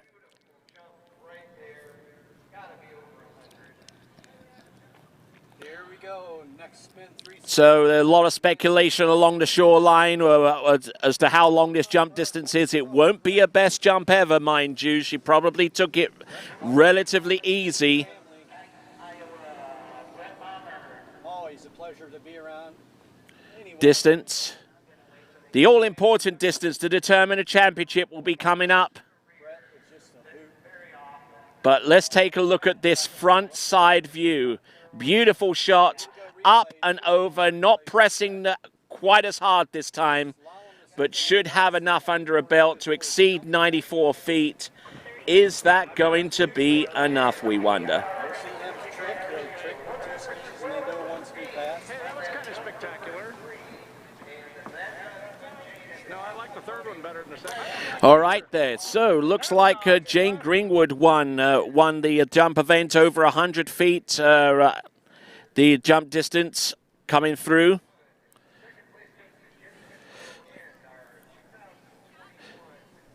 So the leaderboard shows there, that is Jane Greenwood on top, followed by Jenny Withrow in second place, then Jennifer Wood, and then Amy Craig and Sandy Kovacs. Congratulations to all.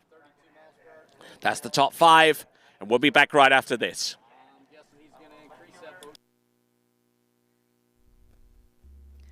The Liquid Edge offers sales and service on Mastercraft and Nautique boats. We are located on our own private 35-acre ski lake in Farmer City, Illinois. Our fully stocked pro shop accommodates the needs of every 3, 2, or single event skier. We carry a wide variety of ski brands including HO, Syndicate, D3, Radar, and Connolly. We hope you're enjoying their webcast and come visit us soon.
Experience the sport's evolution at USA Waterski and Wake Sports Foundation Hall of Fame in Central Florida's Polk County.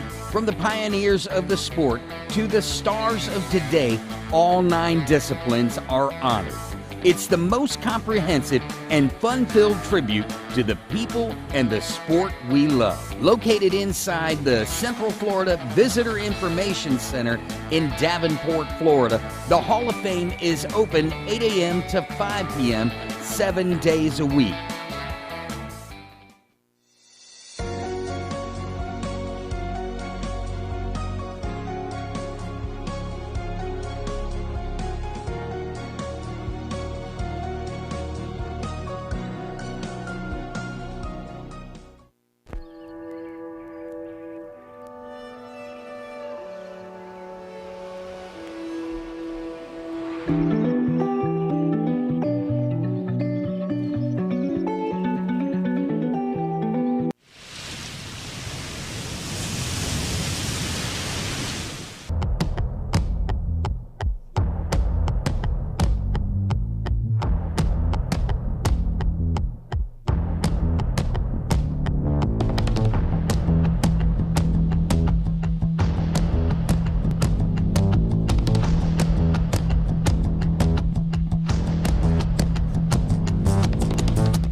All right then, folks, returning to jumping action. We are in men's 6. Our first competitor out, according to our list, should be John Wilkins.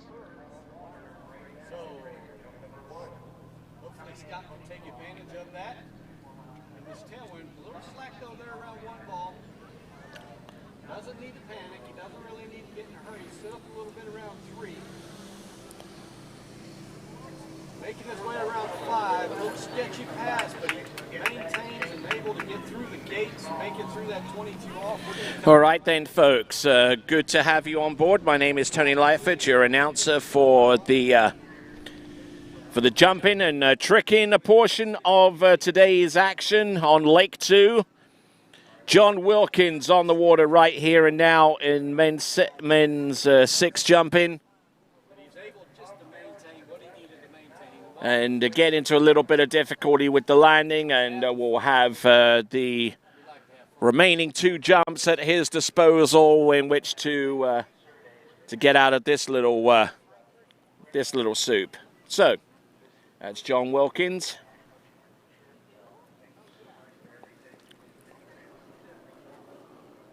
Currently taking the lead, Scott LaMarche. He's your 5th men 3 skier off the dock. He just ran us 22 off. He's going to be coming back at 28.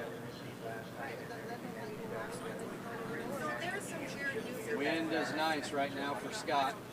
He's going to need to pull out a little bit later on that entry gate. Nice and patient here at 1 ball. All right then, so looks like John Wilkins, our skier on the water. It's actually back on the water right now. His best distance, best average is a shade under 46 feet. So he's got some form coming into this event. There are 10 skiers in this jumping event. James McClure would be next, followed by Stephen Jones, Michael Keefe, Alvin Neff, Brian Mercer, Bruce Ellison, Joel Norton, Stephen Miller, and Mitch Graw. Place that you grew up in, moved away from, then you come back and you get a PB back here. Good ride, better script.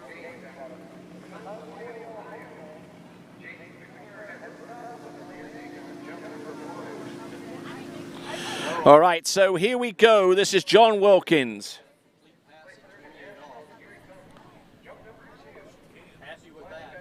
Up and over and beautifully, beautifully controlled.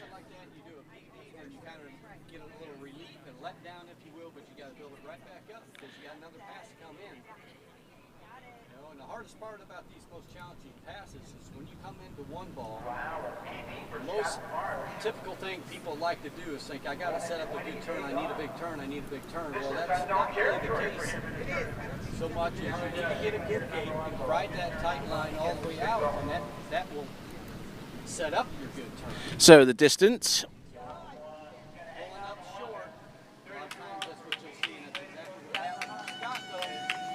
Actually, our skier on the water, just to clarify, is actually James McClure.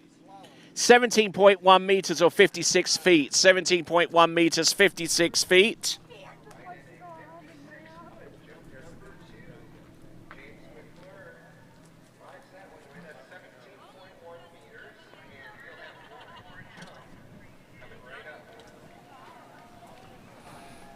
So there you have it, your updated leader. So, looks like John Wilkins, a no-show here, so make that 9 jumpers on this list still available to compete, including James McClure, who's on the water right now.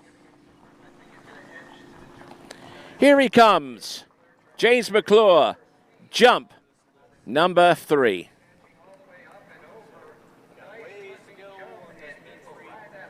Nicely done. He rides out that particular effort and kind of feel that jump may be a skosh longer there for James McClure.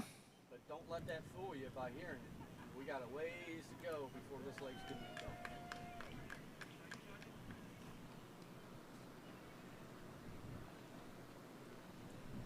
Next one on the list, we've got Aaron Weeks coming out. He and Scott are actually very good friends. All right, next competitor up should be Stephen Jones. Already we're on to overlapping boats at this point.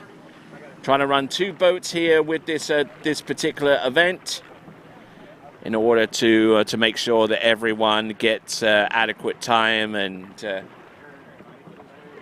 that we finish at a reasonable time. So James McClure.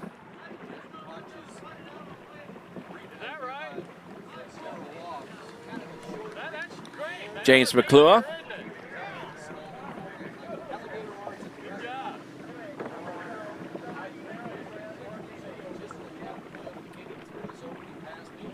So last jump for James McClure, 62 feet or 18.8 meters. Here comes Stephen Jones.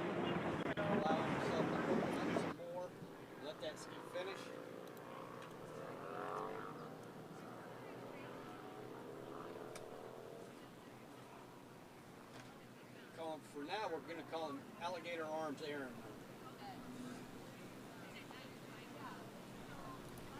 These guys are all friends of mine down there at the dock, a lot of them.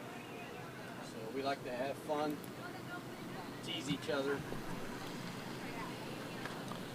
have some good laughs.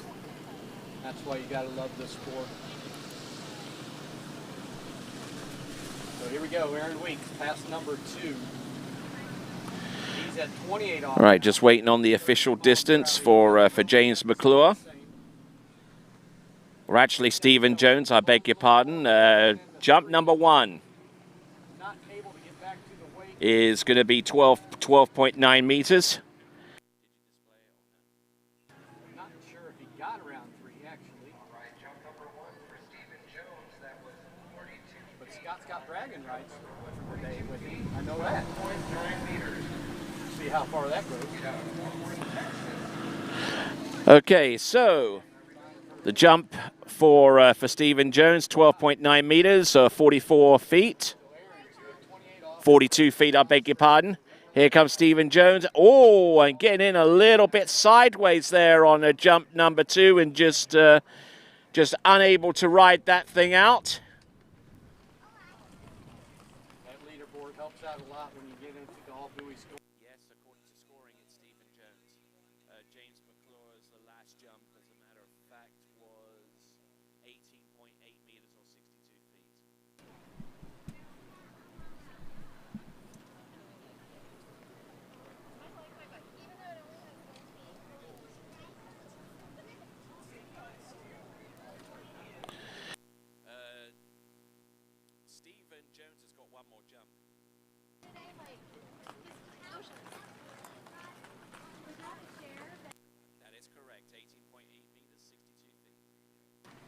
on my slalom list.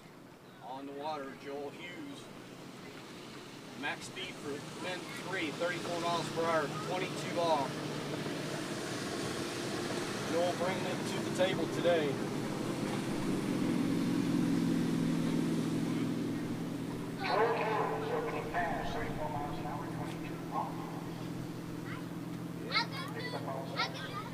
As we get down this sheet, I'm sure we will start seeing faster boat speed, shorter line lengths as the starting point for these skiers.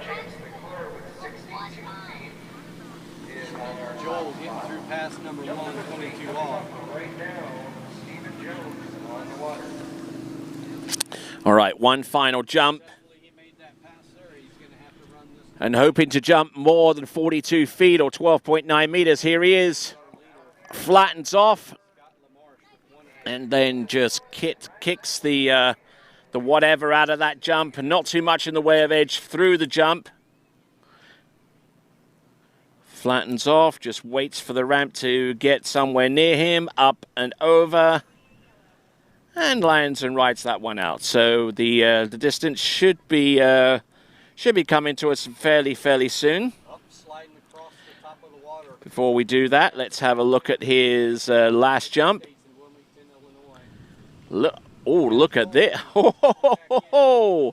What you didn't see from behind the skier, you could see plain and clear what happened there on that jump. He was almost out of it. Wow. Whoever said this level of jumping isn't exciting. All right then, so that is Stephen Jones.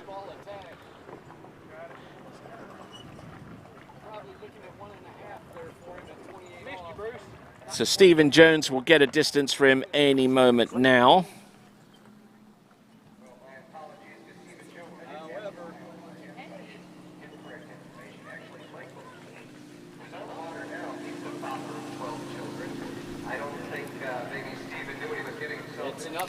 All right, here comes Michael Keith. Up and over and gets bogged down a little bit in the landing, so no recorded distance there.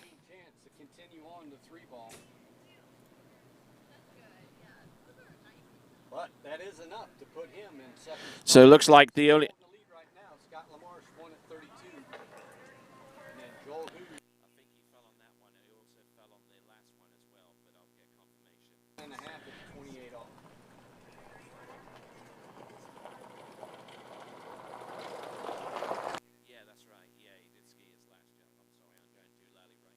Already up on the water around the North Island.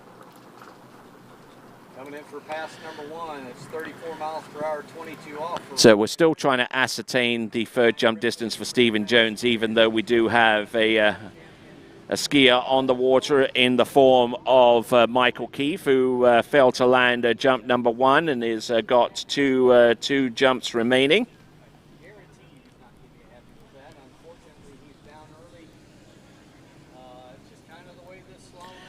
Distance for Stephen Jones being revealed to us right now. It is 43 feet or 13.1 meters. With a boat speed of 48k or 29 mile an hour.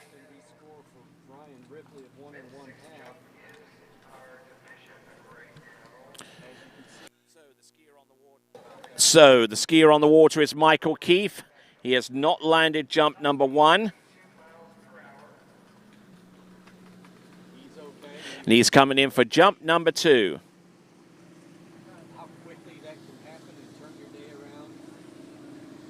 All right, let's see what he can do by way of producing a distance. Up. And landed that one, so measurably better than jump number 1. So good effort there from Michael Keith, who is on this list our 4th skier out, but actually in reality he's our 3rd skier out in men's 6 jump.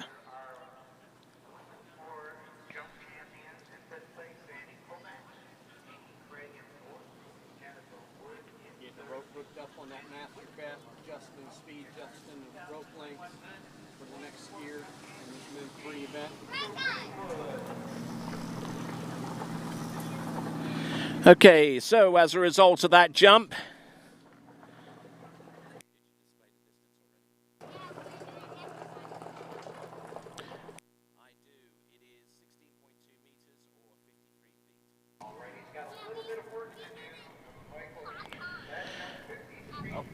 okay, so the distance coming up, it's being revealed as 16.2 meters or 53 feet. 53 feet on jump number 2. He's got one more attempt to exceed that distance. So here we go. Michael Keith. A little late in the 6 ball. Probably lucky they don't have 7. Oh, nicely done. Jump number 3. He lands that one and rides it away.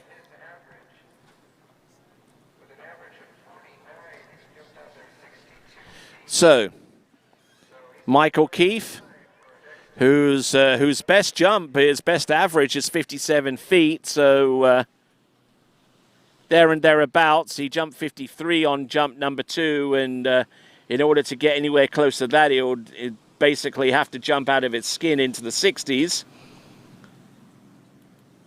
So Michael Keith, the distance.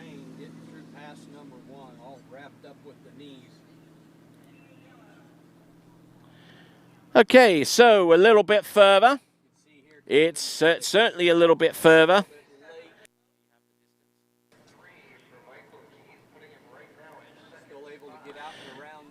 All right, so being displayed as a 57-foot jump, 57 feet or 17.5 meters. All right, so back on the water, we have got Alvin Neff. Here he comes, Alvin Neff, jump number 1. A little bit wide stance coming into the jump, but up and over. A native of Oklahoma and doing a fine job out there.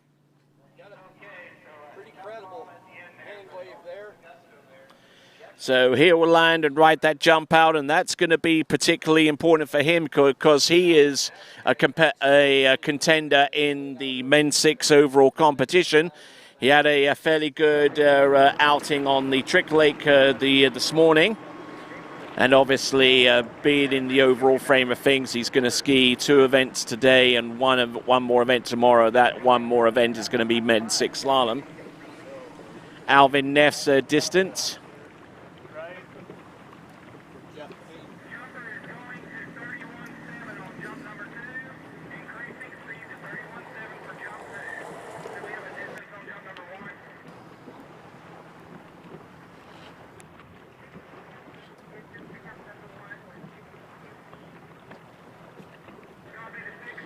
Okay, distance.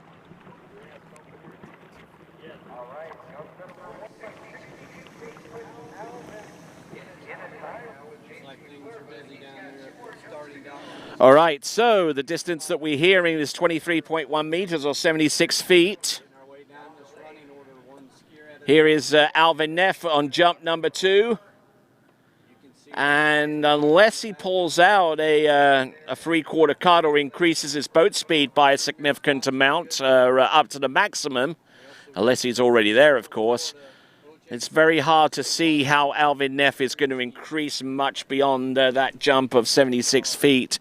Alvin Neff, so far as his average is concerned, he comes in this event with a 58-foot average. So he's definitely picked up the pace and distance in terms of jumping. But there you go, that's Alvin Neff. A bit of a misnomer so far as the averages are concerned. I mean, for Alvin Neff, he jumped over 70 feet on jump number 1, and he comes in with a 58-foot average. That average of 58 feet could tell you a number of things, but probably isn't a real true reflection of his jumping abilities. To average 58 feet and be capable of jumping 76 meters, then one of his other tournaments must really have been behind the 8 ball so far as his performances are concerned. So we'll just say for the moment that Alvin Neff is certainly capable of 70 feet and a little bit beyond there, so that will be a true reflection upon his current abilities out there on the jumping lake. As he gets ready for jump number 3, his skis came off on the landing, so we need to address that somehow. And while he does that, we'll step aside. This is the 79th Goode Waterski National Championships, and we'll return right after this.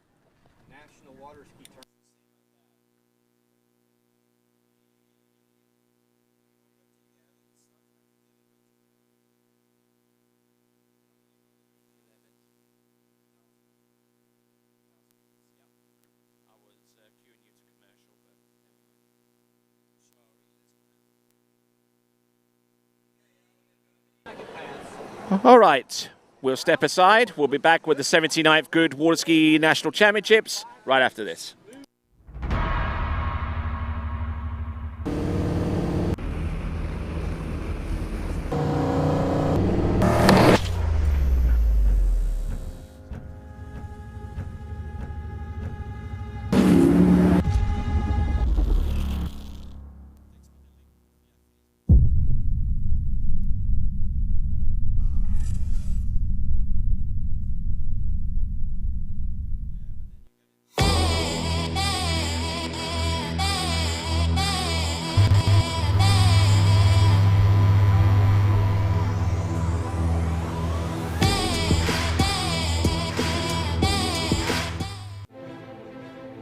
Denali. No hype, just science.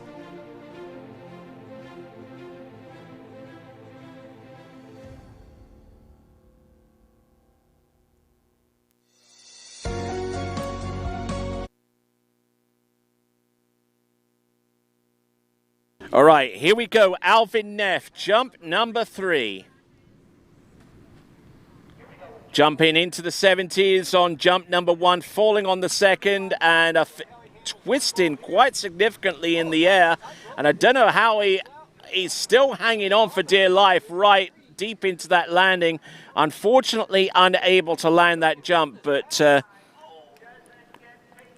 jump into the 70s is certainly a commendable effort there from Alvin Neff. 76 feet his best jump distance is going to be, so well done to him.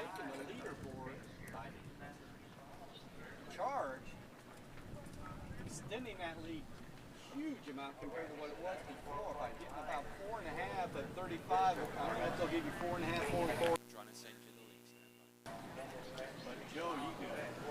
Congratulations on your new lead, right? Jumper on the water is Brian Mercer. See his weight there at 3 in it. I'm sorry. Coming around 4. Looked good there at 4. Maybe just reached.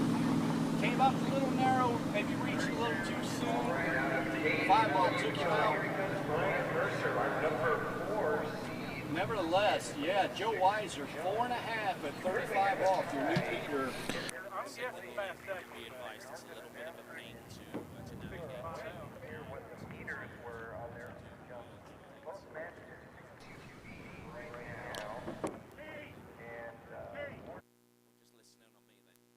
Plane ticket, rent a school bus, do whatever you got to do, get here.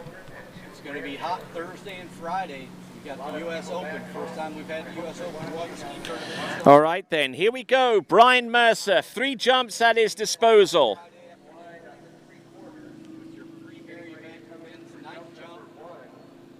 It's going to be fun. The goal is to make this the best U.S. Open. So, coming into this event with a season average so far of just a shade under 100 feet. But as I said before, don't read too much into that because that could indicate a number of factors. Maybe the skier having not skied enough tournaments to boost his average up significantly, or could be a number of other reasons. Though I do suspect here for Brian Mercer that average of sub 100 feet is probably pretty close to the mark when you consider that that opening jump. We'll get the distance for you very, very soon for Brian Mercer, trying to work against Alvin Neff's.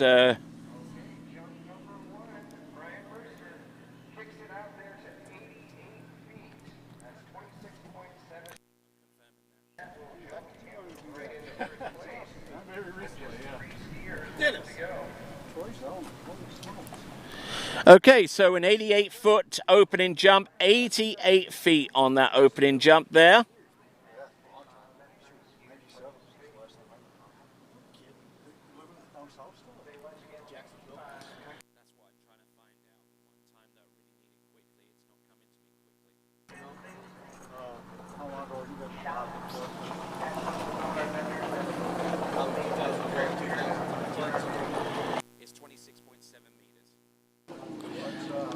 Okay, so here we go, Brian Mercer. Second attempt. He's already in the lead with an 88-foot jump. Oh, hugging the bottom right-hand corner and really having to work hard to recover that jump and ski it out. Okay, Cole Cockbrenner, that's number 2. 32 off for him, a little bit of a tailwind here. He kind of wheelied there at one. Let's see if he can... So looking at this jump there from Brian Mercer, who already has opened out with a lead distance of 88 feet.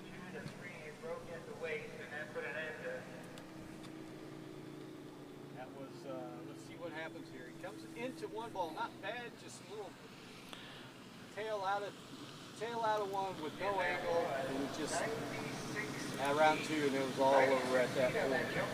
Cole's getting 2:32 off here today. Distance has been revealed. And there it is for Brian Mercer. It's a distance of 96 feet, 96 feet, or 29.3 meters. As we take a look inside of our VIP tent, and whilst you're online and on our YouTube presence, that is Waterski Broadcasting's YouTube presence, take some time out to subscribe and also hit that bell as well to be notified of whenever new content is posted to the YouTube presence of Waterski Broadcasting. YouTube Waterski Broadcasting is also accessible on Instagram as well, so check us out there. But let's check out Brian Mercer on jump number 3. Over the wakes, up and over. Decent set of jumps there for Brian Mercer. Certainly coming in with a lot of fire and a lot of grit and determination there. The distance will be known very, very soon as we get ready to bring in Bruce Ellison.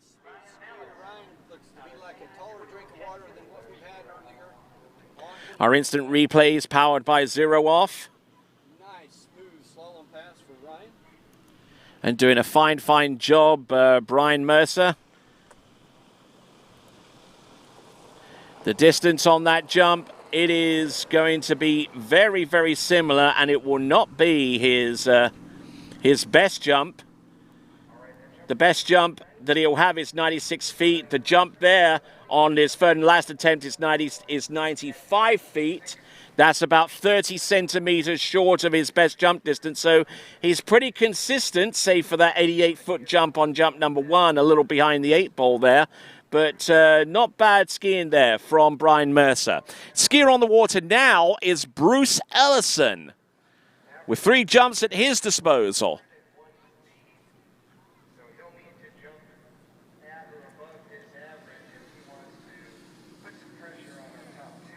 All right, Ryan Mallett. He's coming in past number 2. We're going to have a little bit of a tailwind here. All right, so here we go. This now is Bruce Ellison. Oh, look at that. Oh, and getting in a little bit of difficulty with the landing there. Got the position off the top of the jump fine, but as soon as he hit the water, then it just completely went to... well, I think you can figure out what word I was going to use next, and I will not go to that extreme. But there you go. Bruce Ellison. get over in round 6. Let's see what the zero-off replay shows here. You know, he looks solid. And almost backing off a little bit and hitting the bottom right-hand corner as a result of that, and just collapses upon the landing, and no score registered on jump number 1 as a result. So there we go. That is the skier on the water is Bruce Ellison. We got 3 competitors to go after him: Joel Norton, Stephen Miller, and Mitch Graw. We're in the top 4 seeds in the men's 6 jump over on the jump lake.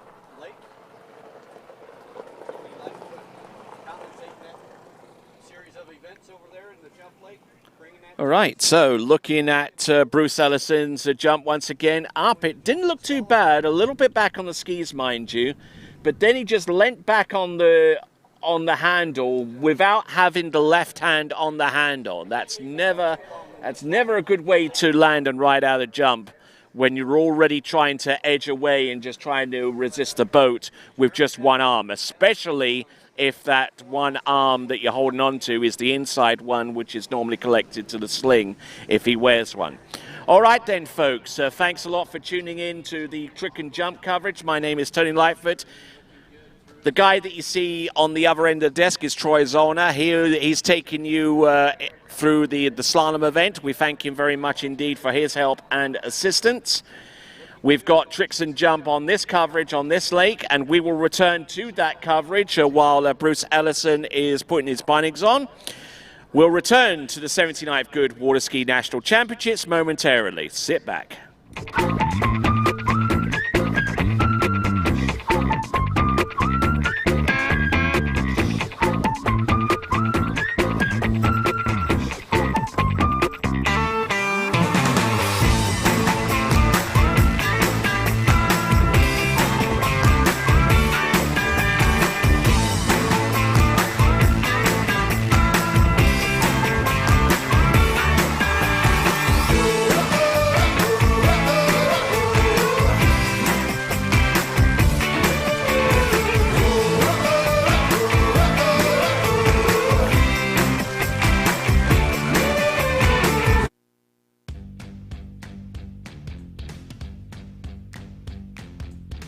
The events of last year have left us with a depleted inventory. Take a look around.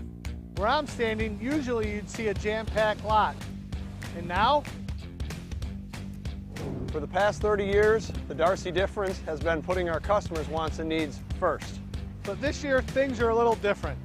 That's right. We are focusing on our wants and needs for a change. We want your vehicle. We want your vehicle. All right then, returning to jumping action, we've got Bruce Ellison on jump number 3. This is jump number 2, I beg your pardon. Falling on jump number 1, this is his second jump for Bruce Ellison. Oh, and a little bit back on that one as well, and just could not land that second jump. Bruce Ellison. So no jump distance there to work with, and looks like everything looked pretty good on the setup so far as he's edging out on a 3/4 cut. Just waiting on everything to come towards him at this point. And as he turned towards the jump, the handle is placed to his knees, but then he started rocking back, and whenever you start that motion, then it becomes very, very difficult to hold your edge across the jump and therefore land and ski it away. And maybe it's a timing issue, maybe it's a technical issue, but we're going to take a look at this.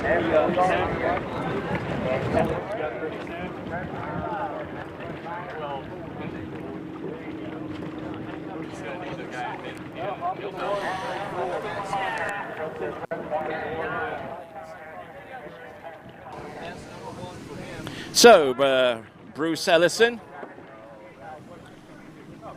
he's getting ready for his third and last jump. So, Bruce Ellison still at skis, still back on, and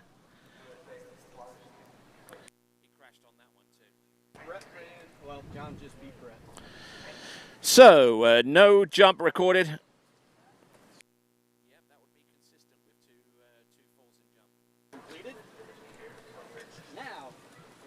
got in his pocket. He having enough to run through this 32 off and run all of 35 off. All right then, so Bruce Ellison, now he is on in a big situation here. Not a pleasant one, mind you. 3/4 cut. He knows he's got to try and put this one out the bag. Oh, and man alive. How close was he to the bottom right-hand corner? He manages to scrape by with that third and last jump distance. It will be official because he rode it out. But let's have a look at our instant replay and see how close he was to the bottom right-hand corner. Here we go, John Mommer. He'll turn. 32 off. He was set. Call it mean green. Little snap of the tailwind coming. Boom, look at that. Very, very close to complete disaster there. He's not ahead of the ball game by all means, but he's But Bruce Allison and just managing to stay over his skis and ride it out. Oh, he loses the handle going into 6. Probably not the best jumping that he's had, and it is a 93-foot jump. 93-foot jump. We'll take a look at the jump from our alternate angle, and we'll see actually how close he was to the bottom right-hand corner. This is going to be a very telling shot here for Bruce Allison, who, despite all of that, is in second place right now behind Brian Mercer, and he just lets everything go towards the boat almost, and that forces him on the backs of his skis, and then it just really makes life difficult for him from there on out in the men's 6 jumping competition. So, next jumper, if the starting order remains correct. Oh man, whoa, Stephen Miller getting into all kinds of difficulty and raising the ski up, getting some wind underneath, could not control it and crashes on the 600-foot cut buoy. That will be recorded as a jump. And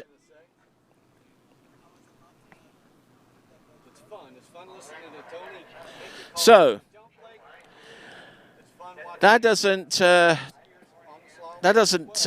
hold out much hope for anyone else that's trying a full double cut today. But we'll wait for him to come back into the course. This is the 79th Goode Waterski National Championships, and we'll return right after this.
All right, returning to jumping action, and in the jump course proper this time, it's going to be Stephen Miller.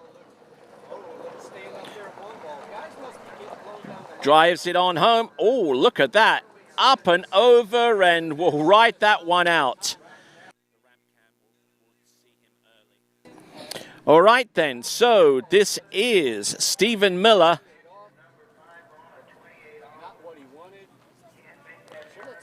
He landed the first jump, landed the second jump rather, which means he'll have a score.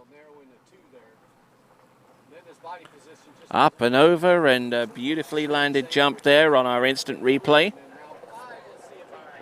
The jump distance coming through any moment now. I suspect this jump is going to be very close to the 100-foot mark.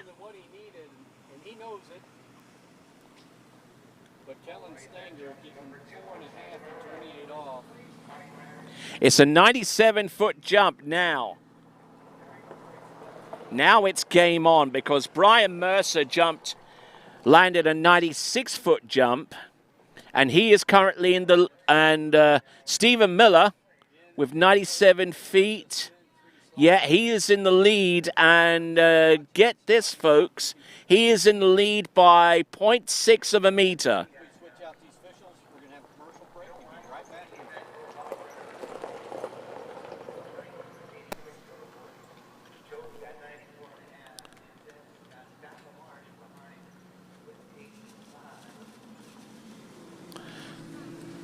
Okay, here comes jump number 3 for Stephen Miller. He has taken the lead at this point with a 97-foot jump, but he knows that just around the corner in our next skier is Mitch Graw, who is well capable of jumping that, and he just expended his one possible opportunity to maybe challenge effectively against Mitch Graw. So it's a 97-foot jump as his best score. He had a rather special-looking crash on jump number 1 for Stephen Miller, then the 97-footer, and then jump number 3 passed up on it. So wind's a little bit gusty out here at the Water's Edge Estates, just outside Wilmington, Illinois, as we get ready for Mitch Graw out of Texas to come into the course for his first of 3 jumps.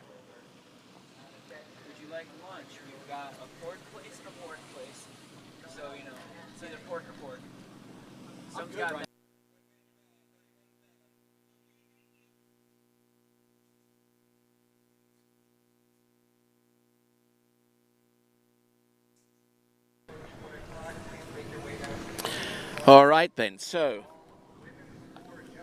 this is Mitch Graw. This is our last competitor to go in the men's 6 jump event, but it's not going to be our last jumper by any stretch of the imagination. We got men's 7 jump, then men's 8, then men's 9, then men's 10, and then men's 11.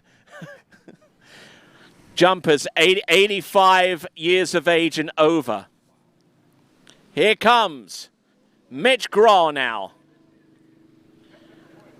A decorated member of the United States senior water ski team on many occasions, Pan Am Championships, World Senior Championships, the whole bit.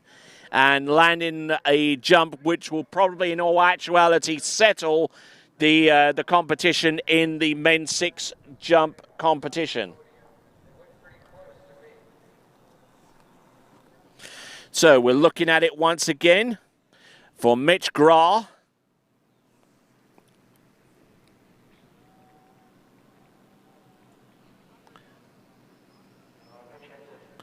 Through the wakes, through the jump, a little bit hugging the bottom right-hand corner. But not a bad opening effort there for Mitch.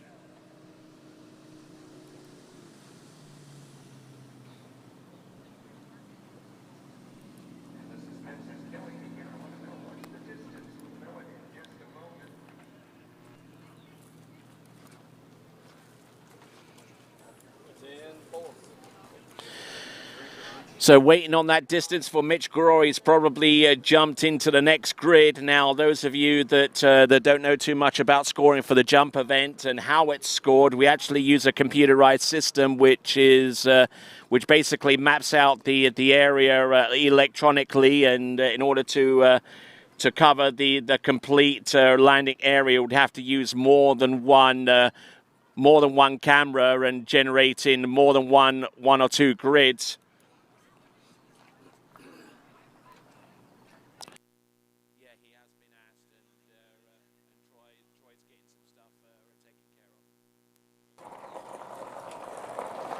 Thanks.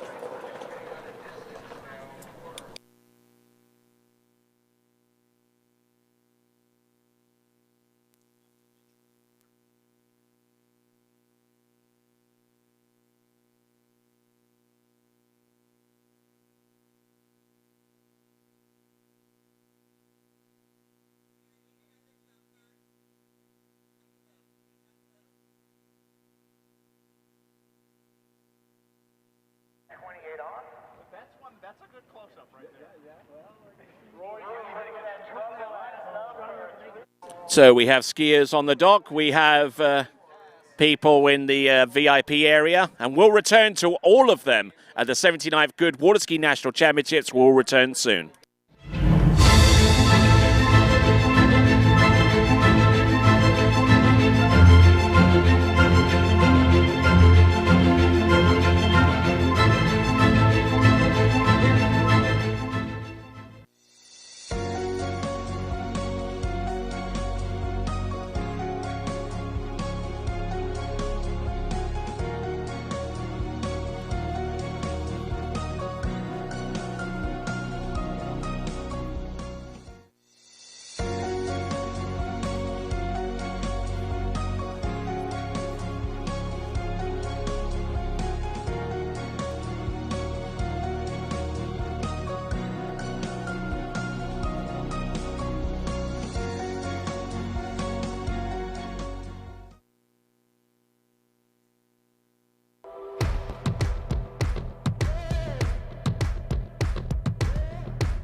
When asked about retirement, most people worry about one thing.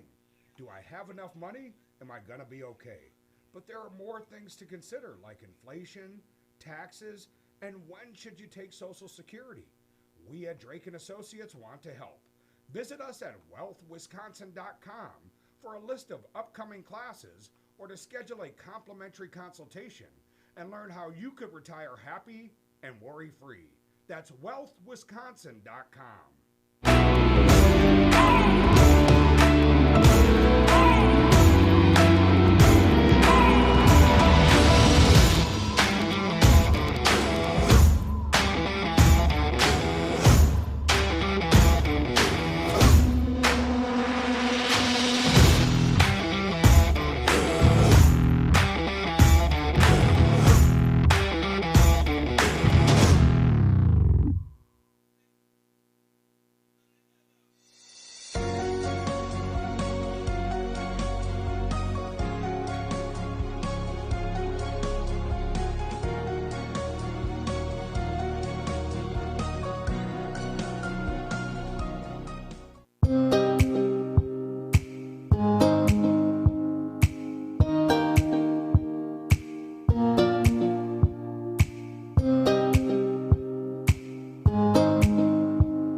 All right, so for the best of my knowledge, the jump distance in feet for Mitch Graw is 126 feet. We'll try and get that to you in the metric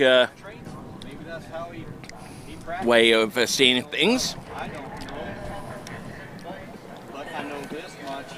We're going to find out how he's... Metric jump distance is 38.4 meters, so your winner is actually going back out to jump again because he knows that in order to build up a decent lead in terms of overall skiing is concerned,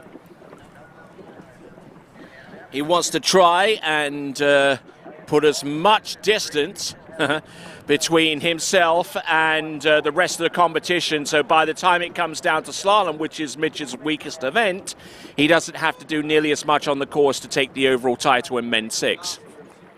Makes sense, doesn't it?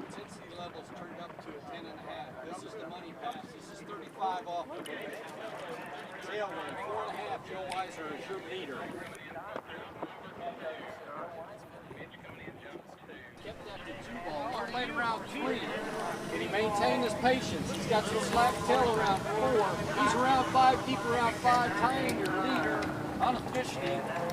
4.5 and 35 off Gregory Dawson. That's a good pass for him in the tailwind, especially. You watch his replay here presented by So, proceeding out onto the water with a 126-foot jump, a 126-foot winning jump. That gives him a very, very healthy cushion indeed. About a 30-foot cushion, if we're being honest. It is Mitch Graw, but Mitch knows that, and he's been skiing this sport a pretty long while in numerous divisions. He knows that the best thing you could do so far as overall is basically ski to your strengths and try and use that to put a little bit of distance, more distance between yourself and your opposition in your best event. And we will see if he's going to do that. Anything more than 38.4 meters, 126 feet, will certainly help his cause in that respect. Here comes Mitch Graw, jump number 2. Here he comes, jump number 2. Up and over, and will land and ride it out. No worries about that jump at all for Mitch Graw.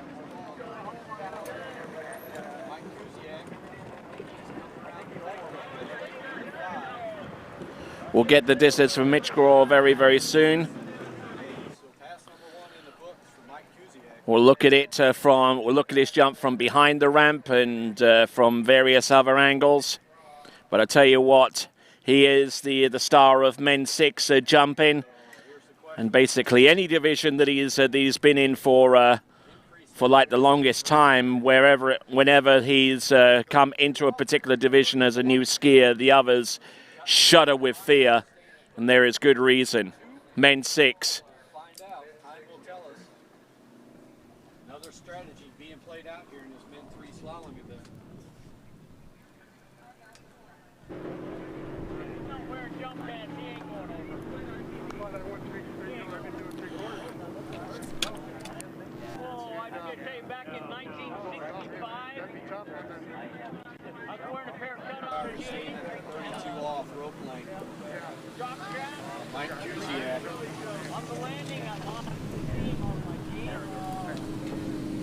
Coming in for his second pass.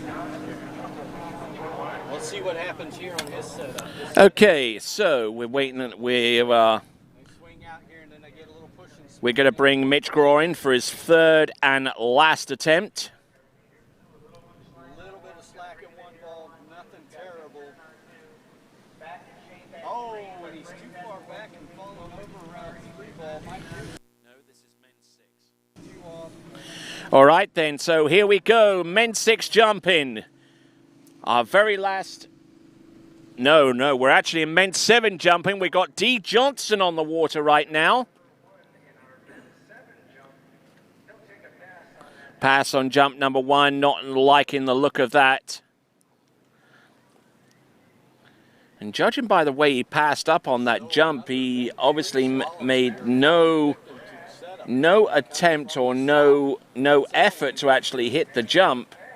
And I mean, I know it sounds pretty harsh, but there's probably a reason behind that. Maybe the skier concerned has injured himself in the past and doesn't want to take a jump, but goes out there anyway and passes up, because just to qualify an overall, you can actually qualify yourself in the overall competition by passing up on a jump and having a 0 score.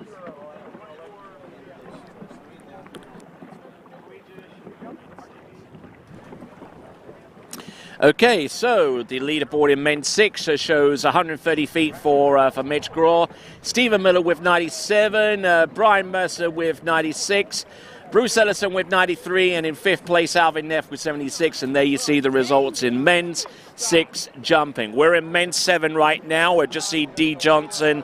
I believe that was D. Johnson passing up on jump number 1.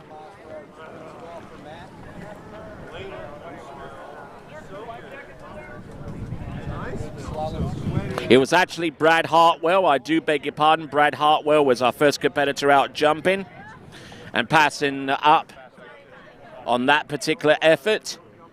And he got himself out of the jump skis almost as soon as he passed up on that attempt. So that being the case, we'll go on to our next competitor, who should be Bradley Boyd.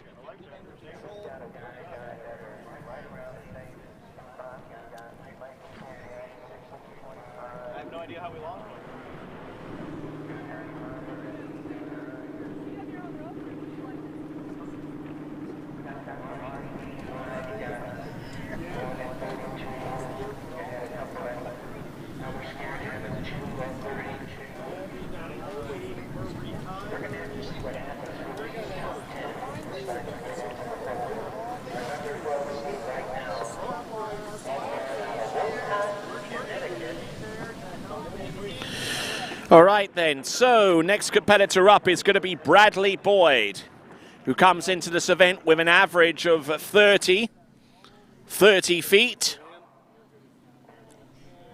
I believe this is going to be 28 off for him. He's got a ways to go. He's got to get narrow there at 2 ball, kind of sketchy, but he's around 3, working hard. Round 4, he's got to make it happen here from 5 to 6. I imagine he's going to go out the gates with a little head shake and like, what the heck happened to me there? But at least I made it. 28 off, Matt Byrne.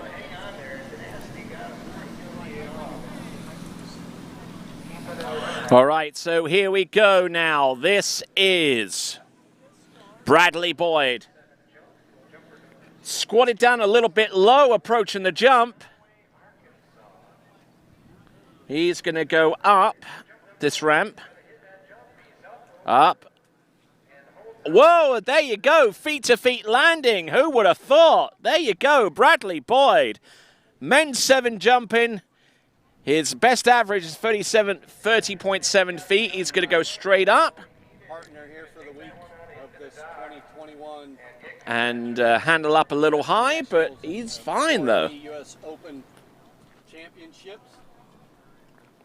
Looking at our sponsor board there. And we're going to take a look at this again now. The boat is running collegiate split, which is between the inner jump buoy and the ramp itself. Boom! Oh my word, that just looks brutal. Even beginning jumpers it looks brutal there from that point of view. And well, just to confirm once again that our first skier was actually Brad Hartwell in men's 7 jump. Now Bradley Boyd comes away with a jump of 34 feet or 10.4 meters. 10.4 meters. So that's what we got going on right now, folks. Hopefully you're enjoying the action. I know we certainly are here at Commentary Central.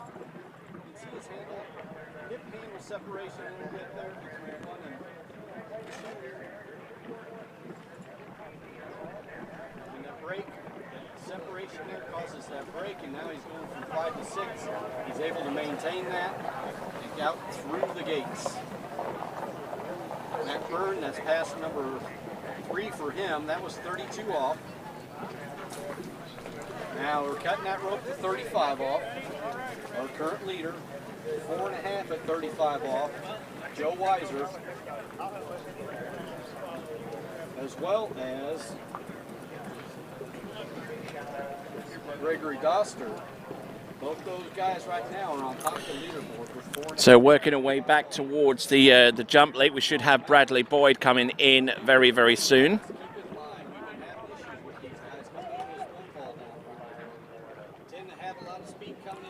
But our next boat seems to be making its way out, and looks like Bradley Boyd is going to settle with just one jump.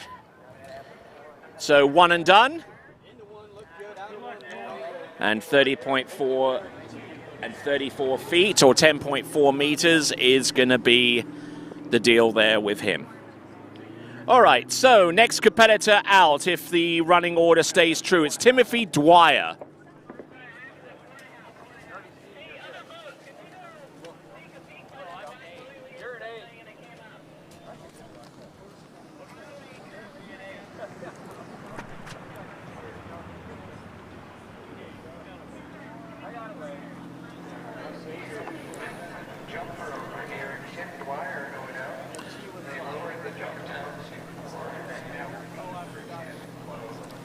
All right, so in men's 6, actually, from what I'm able to ascertain, it's Timothy Dwyer on the water, and from the information I'm able to obtain, the ramp has actually been lowered, which is something we can do because we have the Lightning ramp raising system that was created in Kansas by my good friends Tim Anderson and Cole Kalkbrenner.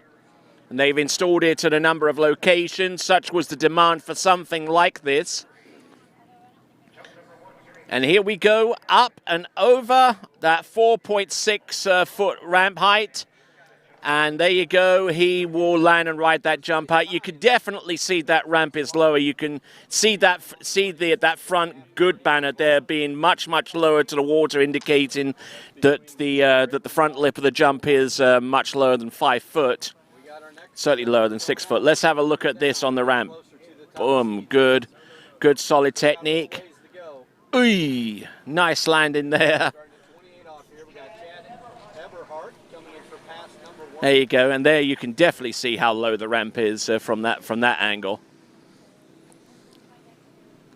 Looks like he's going to go for another jump with the ramp still remaining the same height. I guess we could actually raise it if he really wanted to, but I don't think at this stage he will entertain that option. We're going to get the distance for him in just a moment or so. I doubt whether it's going to be anything close to the jump that we've seen of Bradley Boyd. We're trying to ascertain the distance, but Timothy Dwyer comes through with 31 feet or 9.3 meters. 9.3 meters or 31 feet.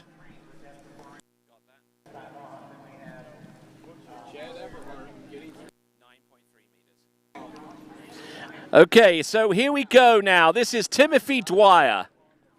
31 feet. Oh, he's actually going to take a single cut at this. Wow. Boom. Up and over, and unfortunately unable to land, but there you go.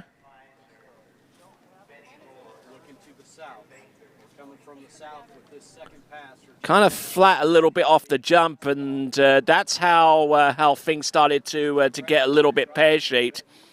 And if we get an instant replay on the ramp surface, this will actually be a more telling view because we're looking at it on a front view right now. And you come off the top, handle up a little bit high, and that's what happens when you try to commit yourself to an edge through the jump and don't follow through with it all the way. So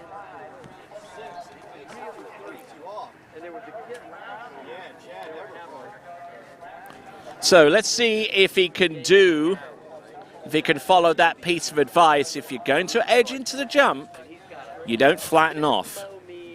You just edge all the way through, and the extension off the top, so far as height is concerned, will just come. All right then, so our next competitor to take to the water in the men's 7 jump should be Freddie Snell.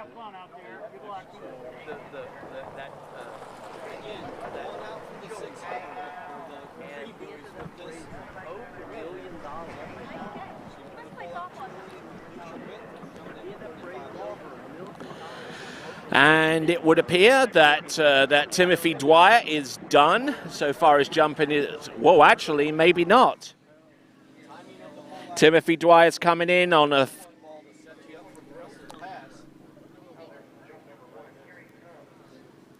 Here comes jump number 3. Up and over and whoa, handle up a little high as well, but managing to ride it out. That is Timothy Dwyer. There you go, more edge, it doesn't take much, just a little more edge across the surface, and it keeps the line tight and it keeps you stable on top of the skis. That's a good behind the ramp instant replay. And here he goes into the jump one more time. Up, handle coming up a little bit high. That would indicate that he's still flattening off going into the base of the jump. Now, keeping an edge through the jump actually means that the line stays taut all the way through, so it'll be near on impossible to have an opportunity to pull that handle higher than your chest. And we will get the distance for him. I surmise that jump is actually going to be longer, and the distance that will be coming up pretty soon, which is a distance of 12.8 meters. 12.8 meters. Now, when that is converted through to feet, because we always measure metric and then we convert to feet, the jump distance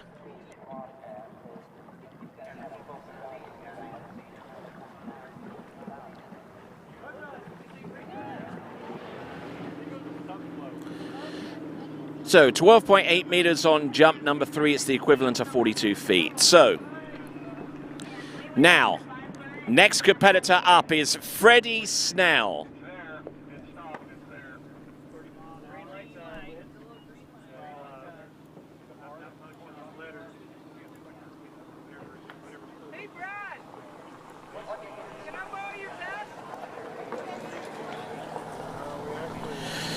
So, Freddie Snell is our next competitor. We are about a little bit short of halfway through the men's 7 jump event. We have 10 competitors, maybe actually 11, because D. Johnson is seated here as 111 feet. So he'll actually go out second to last if his seating is incorporated into the running order properly. So.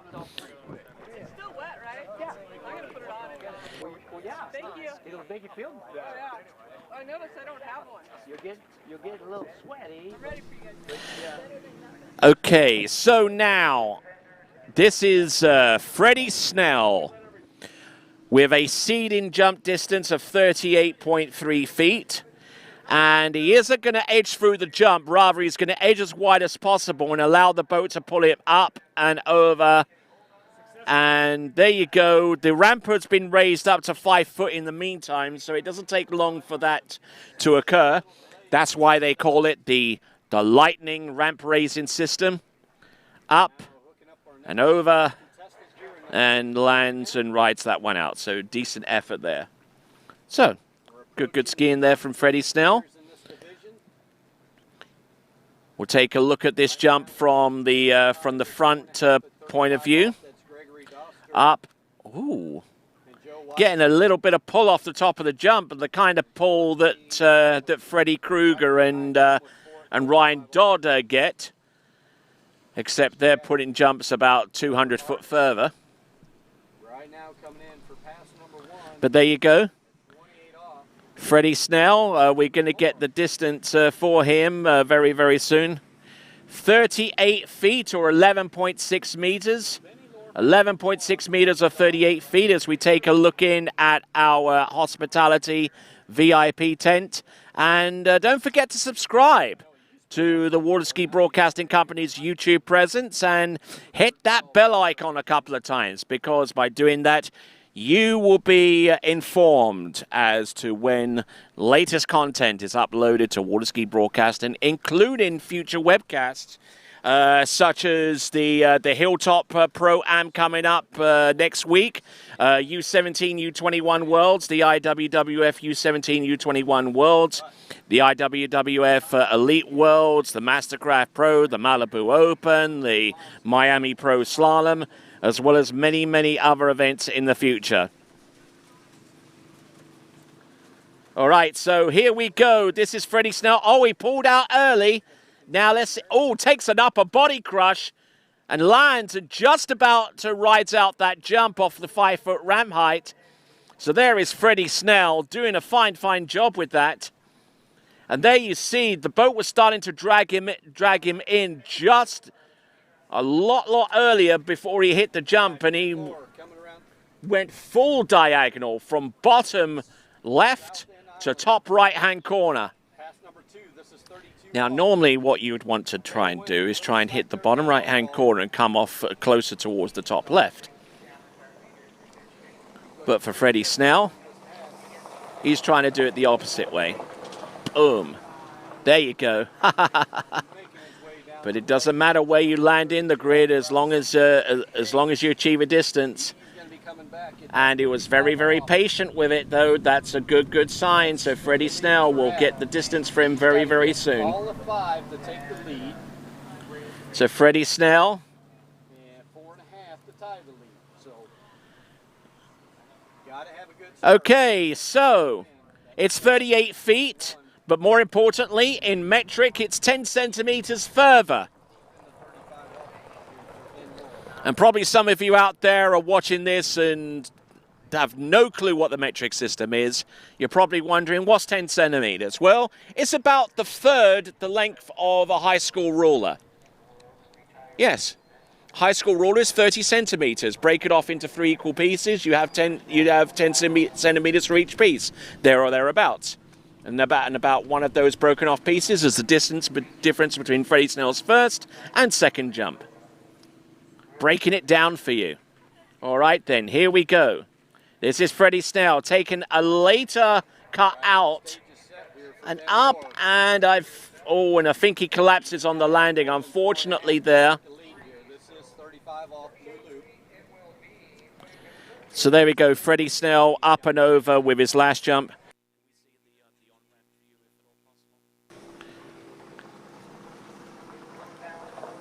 All right, then, so looking at Freddie Snell. And here is a sight that you don't often see. Someone actually hitting the bottom left and actually skiing away from the ramp camera. Like he hates it or something. I don't know what that is, Vince. But there you go. Anyways, that was Freddie Snell. John Knisley is our next competitor. We're running 2 boats. So we're getting through this category at lightning speed. And there's your jumps there for Freddie Snell. A fall-on jump, number 3, and 2 jumps of 38 feet each, with the second jump being 10 centimeters further at 10.7 meters. Yeah, 3 guys sitting at the top. We got a 3-way time up Okay, so now John Knisley in men's 7 jump.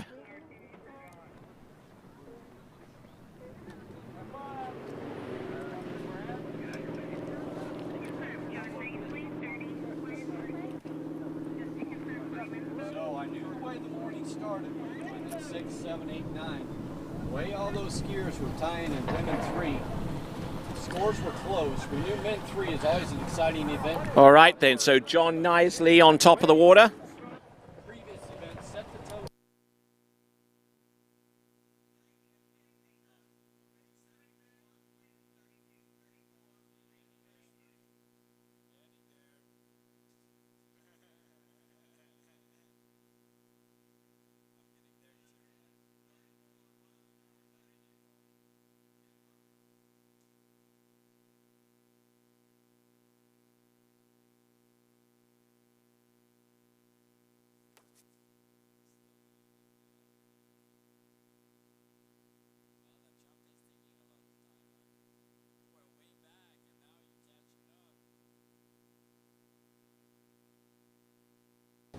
All right, then, here comes John Knisley.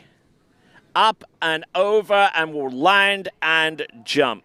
Land that jump and ride it out. So good effort there from him. So, John Knisley, we're on jumper number 23 total. And we've got total of 35 jumpers when you combine all of the divisions, that is. And we're looking at the instant replay of John Knisley. So that kind of gives you an idea or a guesstimation of how far we are along this event. John Knisley taking a look at this instant replay off the top. Whoa, look at that. Bull getting pulled all sorts of ways off the top of the jump using the instant replay. Didn't catch that initially, but I'm sure glad that our folks back there in Master Control at TWBC were able to pick up on that too. The jump there for John Knisley will be revealed very, very soon from our scorer. And it is actually 56 feet or 17.1 meters. 56 feet, 17.1 meters for John Knisley. Let's see what occurs on lake number 2 for the jumping competition. We are on skier number 6 in the men's 7 division, skier number 22 out of all of our jumpers. And whoa, man alive, he seriously wants to kiss that ramp cam, I'm sure of it. Wow.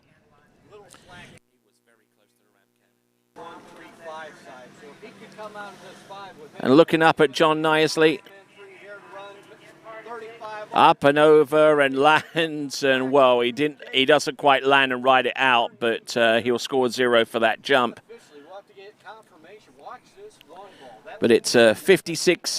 He jumped 56 feet on jump number 1, which was 17.1 meters. Will not score on this jump, and here's a good reason why. He double edged into this jump. He set one edge, realized that he was way too early, and then backed off and then went back on again, and that's not always the best practice whenever you try and edge towards the ramp and trying to maintain good position across the top. So there you go. For those of you wondering, my name is Tony Lightfoot, your announcer here at TWBC. Glad to have you on board. You can find out more about TWBC by going to waterskibroadcasting.com. waterskibroadcasting.com. There you go. And great to have you on board, and we'll bring into you several events exclusively live. Already mentioned, we've got these championships, the Nationals, the greatest water ski show on earth, the 79th edition of the Goode Waterski National Championships. Got Hilltop Pro-Am coming up. We've got the IWWF U17 U21 Worlds. We've got Malibu Open, Mastercraft Pro, Miami Slalom, and interspersed amongst that is the Elite World Championship. All brought to you exclusively live on TWBC. John Knisley tried to set up a little better on jump number 3, but unfortunately doesn't quite come through. So it's going to be a 56-foot jump as his best attempt, and all over the back of his skis, which doesn't exactly help matters either.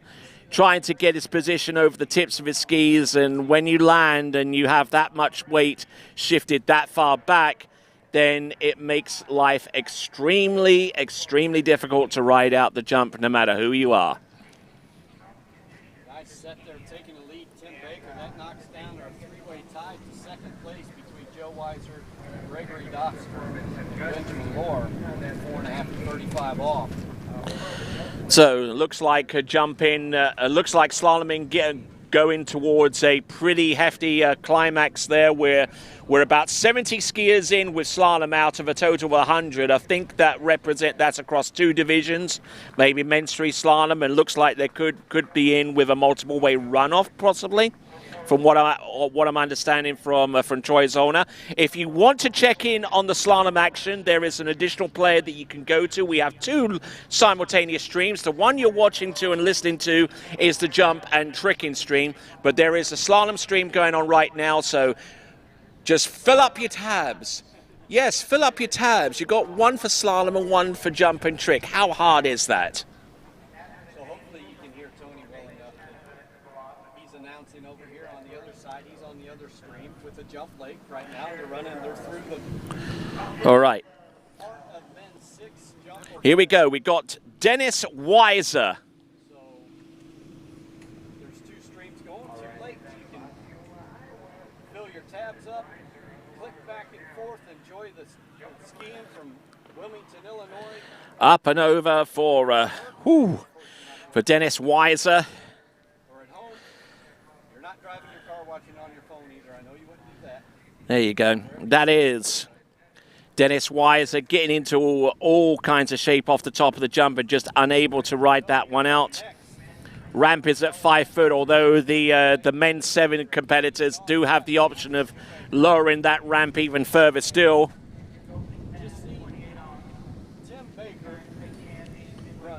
But not looking bad at all. The wind's kind of gusting up a little bit, which is going to be a major concern for some of our jumpers, especially those that are more adept to pressing on their jumpers off the top of the jump, because if there is a sudden huge gust of wind, then it could provide us with some interesting jumps. Though I would imagine that the kind of jumps that would be created with that gust of wind will be of no interest whatsoever to the actual jumper that's up close and personal with that kind of thing. Anyways, John Abel's getting ready to jump. On the dockside, he'll be skiing behind a boat that he prefers, the Mastercraft, although in the jump and slalom event, we had boat draws prior to these championships, and to make sure that there is equal representation of the boat brands across slalom and jump, that's why we have the boat draw, and we equally divvied up the boats being utilized in each of those events. And it just so happens that in men's 7, we're using the Mastercraft Pro Star. Tricks is the event a little bit of the outlier, because the skiers involved will actually have choice of boat, whether it be Nautic by Correct Craft, Mastercraft Pro Star, or Malibu TXI.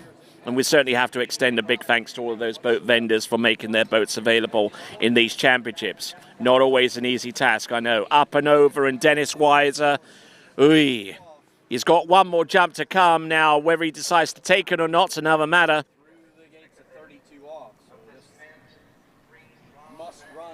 Up and over. Whoo, we're getting in a little bit deep there, but continues to find a ways into getting all kinds of shape except the right one. We will see if he can come up with a landing on his third and last jump. And there's our VIP tent, not particularly full right now, but it will swell in numbers over the days to come, especially for the 2021 Morley US Open of water skiing. And that too will be provided to you exclusively live on TWBC. All right, so, whew.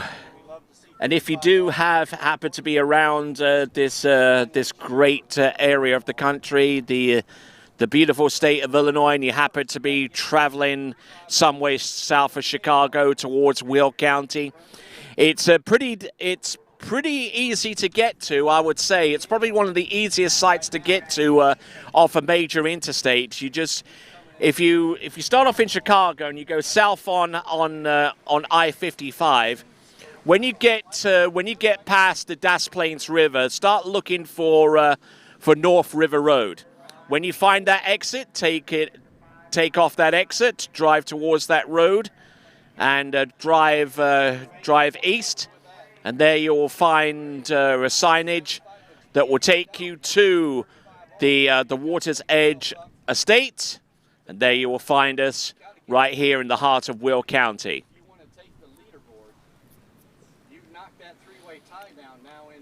So here we go. We're also having medal presentations as well in amongst all of this, except for tricking, where all our tricking awards will take place at 3 o'clock. The reason because of that is because of the delicate nature of scoring in the tricks events, and the time that it takes means it would be unfair for some divisions to have their scores brought to you sooner than some of the others. So there we go. That is Dennis Weiser on the water. He just landed his third and last jump. Really tight grip on that handle as he comes into the jump. Well, I don't know where TC comes in play when jumps 1 and 2 were falls. There's like a little interesting story behind Okay, so third and last jump. Up and over. Dennis Weiser. lands and rides that one out. A good safety jump there for Dennis Weiser as we now work our way to the remaining four jumpers, I beg your pardon. It might actually be 5, as a matter of fact, because D. Johnson was scheduled to go first in this event, but his seeding average will probably propel him all the way up to second seed, and he'll be our penultimate skier should he decide to jump. And there we go. That's Dennis Weiser. We just took a look at the instant replay there on his third and last jump. All right, skier on the water is John Abel. The skier on the water right now getting ready for his first jump is John Abel. 2 guys in 38 off now. Leader has got 4. Not sure what the score. Dennis Weiser's last jump, 46 feet, 13.9 meters, 13.9 meters. Jesus, sound like a freaking scorer. All right, then, here we go. This is John Abel, and he is really willing and able to take a 3/4 cut on his opening jump. Let's see what he's got. A subtle edge in, practiced well enough yesterday. Oh, beautiful landing. Hardly any compression in the knees coming into the landing on jump number 1. A good soft edge all the way through. Flattened off before the jump, just used the vast majority of the ramp surface and looked pretty darn good, I would have to say. Looking at the front approach, edging subtly across the jump, just straightening up, flattening up over his skis, which is the critical thing, and barely touched the water with his butt to recover that jump out. He could have easily stood that one out and achieved a flat-footed landing. But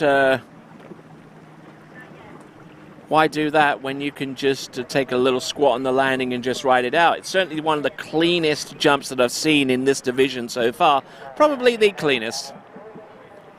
And actually, the jump was so good that the officials didn't get a distance. So we're going to have to rewrite that jump again. So we're going to start from scratch, but I'll tell you what, this could actually work in John Abel's favor, because now that he's got a quote-unquote practice jump under his belt, he could actually go out there and just throw the hammer down and try and come up with a distance that will not only create a little bit of a ripple among our competitors in Men 7, but it could also enhance his chances of going higher in the overall competition as well. You see, I try to look beyond the event. I try to look beyond the singular event and see what's coming up. 32 off here for Derek Giannetti. Stand up a little bit at one ball with that wind. Might put him a little narrow. He's still in the pass though. He's around 5. Stay patient. Get away over the 6. Around 6 and out the gates.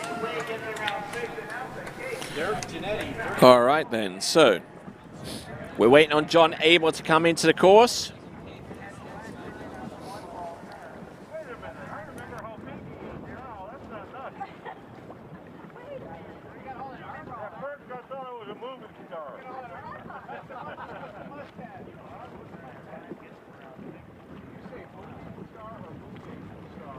I'm moving very slow.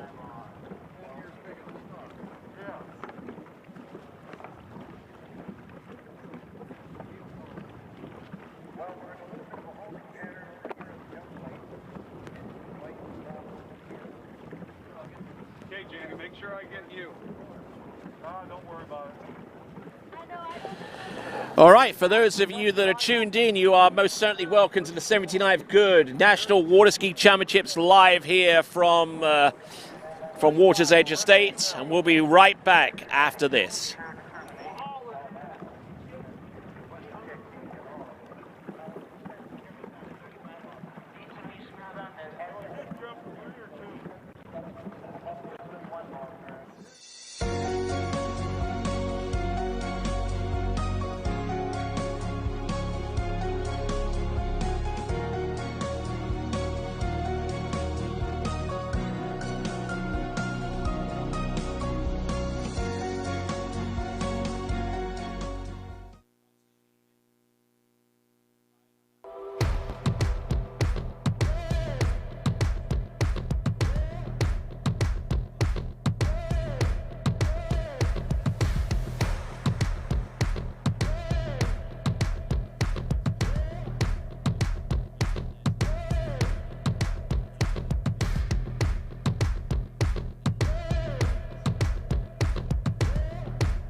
Most people worry about one thing.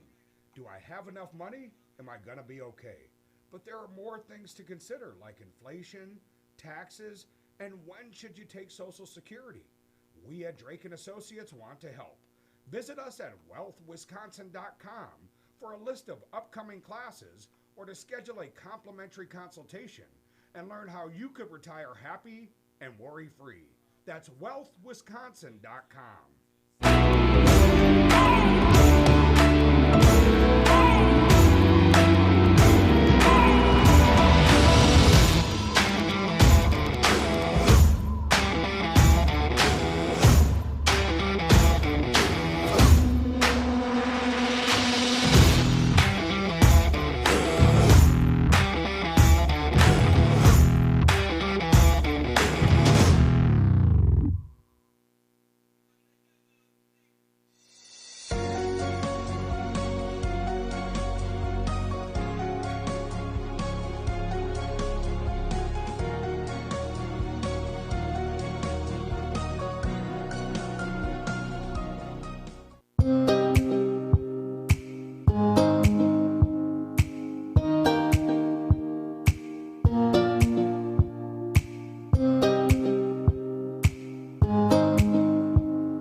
All right, here we go. John Abel in on jump number 2 and passing up on it.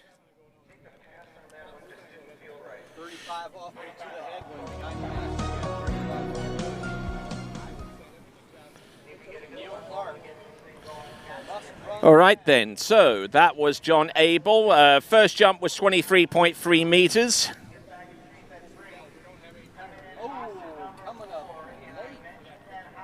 Or 20.3 meters, I beg your pardon, 20.3 meters or 67 feet on jump number 1. Passing up on jump number 2, we'll find out what he produces on jump number 3. It's John Abel.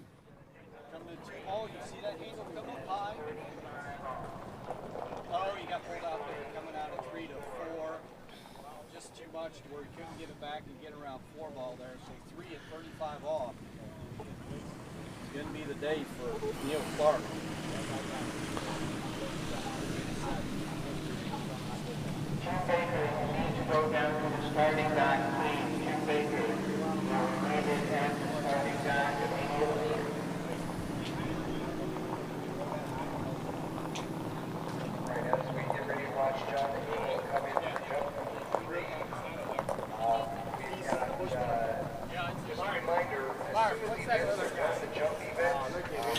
All right, last jump now for John Abel. in the lead in men's 7 with 3 jumpers to come. We'll see what he can do right here and now. John Abel, last jump. Little flat coming in, but managing to build up enough speed and position coming into the bottom of the jump. Guaranteed a podium spot.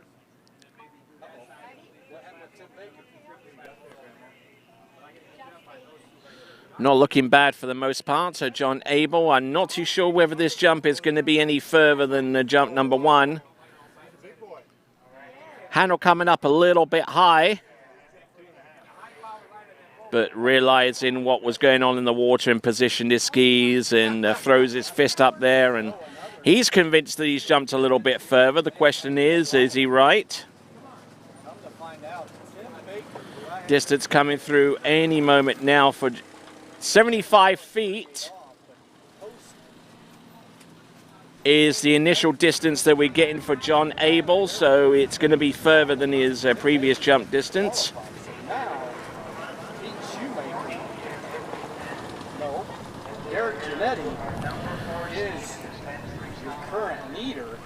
75 feet would definitely extend his lead in the jump event. He already held it with 67 feet or 20.3 meters. Slalom. Guaranteed no worse than 5th because we've got our 4th seat on the water right now. Stephen Burdick. So Robert Archambault, or Bob Archambault, coming into the coming in for jump number 1.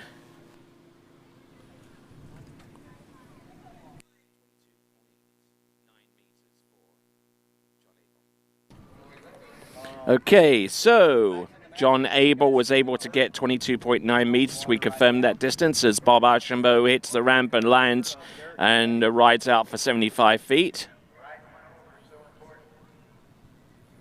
So, John Abel, our previous jump competitor, we've just saw with 75 feet or 22.9 meters, just to confirm that. And there we just see Bob Archambault land and ride out his first jump. I don't think that's going to be anywhere close to 75 feet. However, having said that, it is 69 feet though, and the distance that we're getting in metric, it's 21 meters exactly for Bob Archambault, 21.069 feet. Stephen Burdick.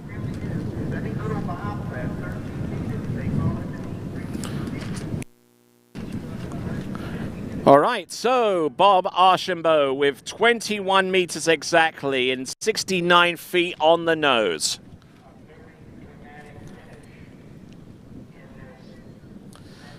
The wind starting to gust up a little bit, which is going to be of concern to our jumpers as well as to our slalom skiers who are on the water right now. We are currently in the depths of men's 3 slalom. We are closer to 4 skiers remaining, we're on skier number 80, I would imagine, or very close to. We're on skier number 76 on all of our slalom skiers, and we total 100, so fairly close to the end, about maybe an hour or 2, possibly 3.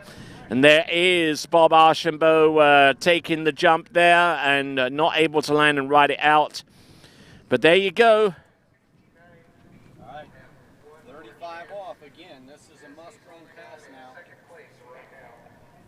Get into the leaderboard, to get on the podium.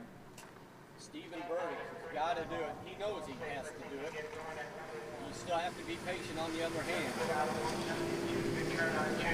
Oh, get pulled forward, going over towards 3.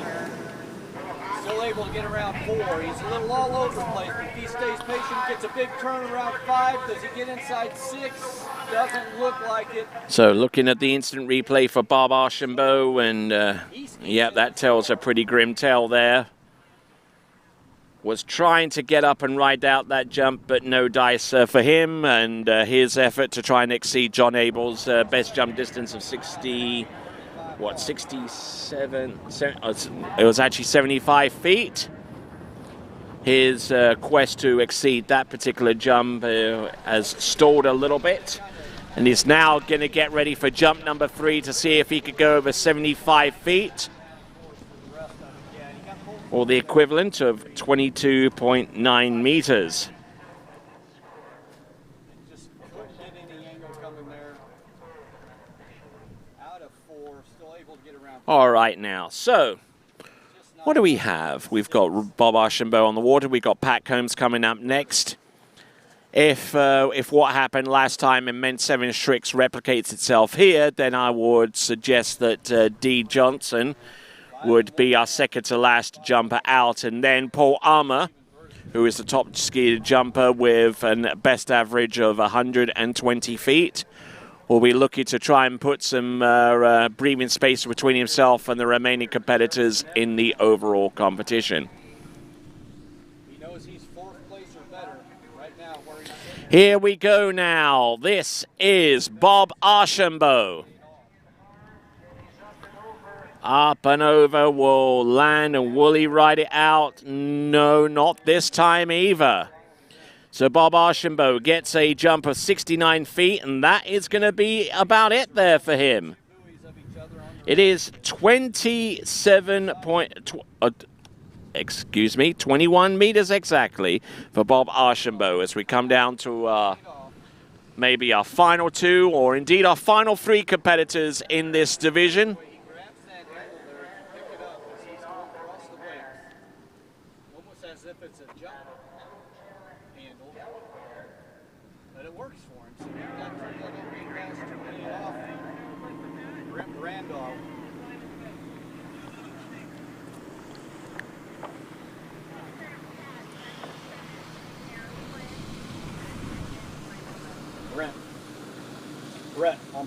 Brett is well aware what he needs to do.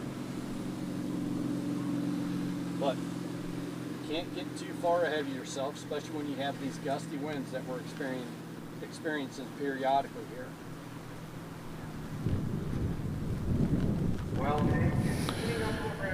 All right then, so our jumper on the water is going to be Pat Combs. Nearing the end of this men 3 event, we're on our number 3 seed. After this, we're going to go into women 4. 21 of those ladies on the running order. If they all show up, we'll ski all 21. And that'll put her up on the slalom lady. Here we go, right now. This is Pat Combs.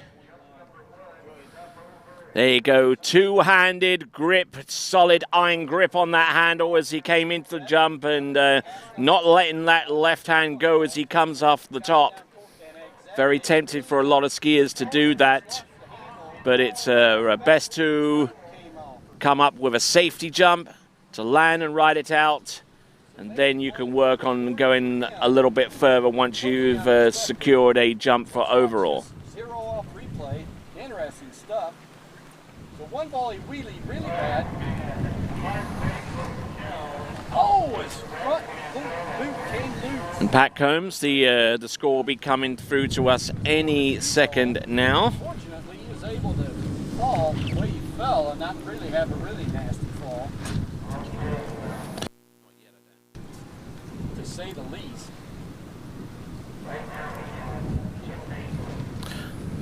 Okay, distance for Pat Combs, it is 18.018.0 meters,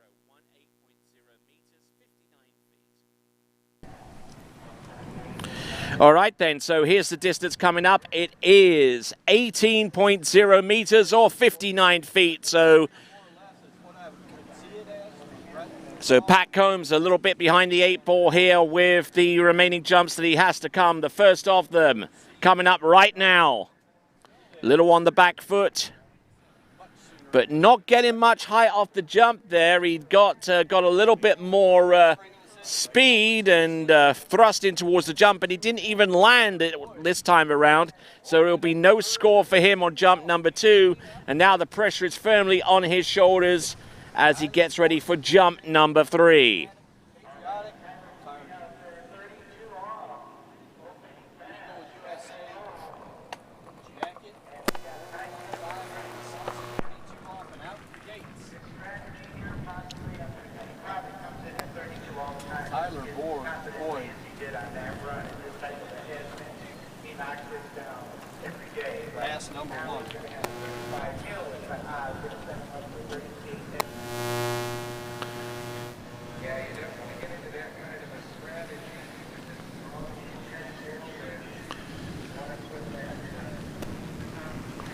So this gusty wind is up and down.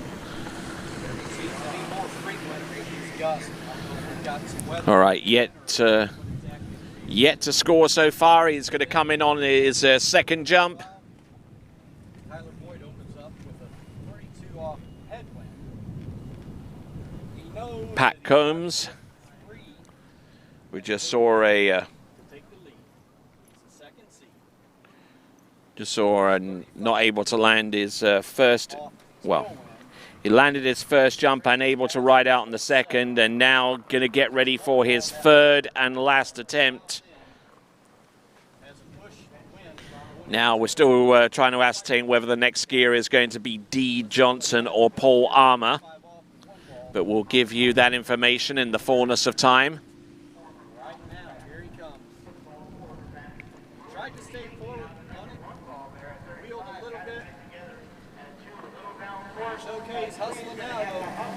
Big turn at 4. Around 5. He's on his way to 6. Let's get around 6 and through the gate. Sounds like it. Looks like it. Tyler Boyd. All right, so here comes, we just saw Pat Combs in on his third and last jump. Lent a little bit over his left ski a little bit coming in, and the result of which was he absolutely collapsed upon the landing. For those of you looking at our instant replay one more time, take a look at this and see what effect having that much weight on the left ski does. Off the second wake, then getting back on it again, a little loose off coming into the jump, and then that just throws everything back into the inside, and not a good state of affairs there for Pat Combs. So there you go. All right, we're now down to our last jumping competitor in men's 7. Actually, maybe our second to last. I believe it's going to be D. Johnson.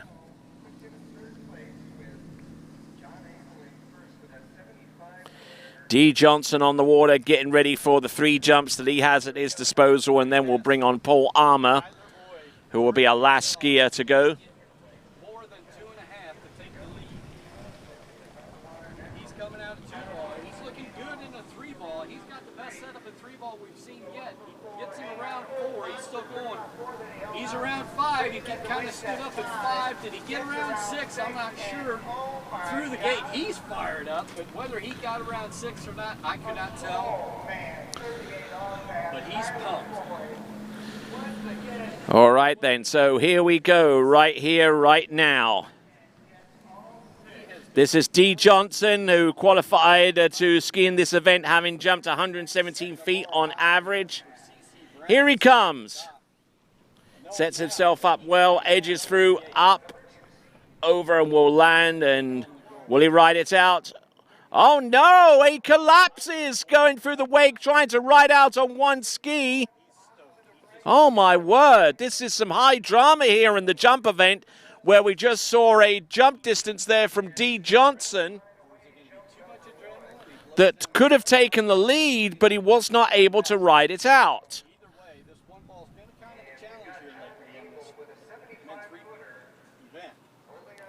So still in the lead is John Abel with 75 feet.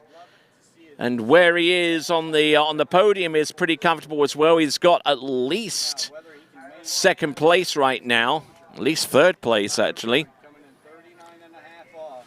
And there you see D. Johnson trying. Oh, that was just brutal. That was like, that's more brutal than some of the regular slalom crashes that I've seen.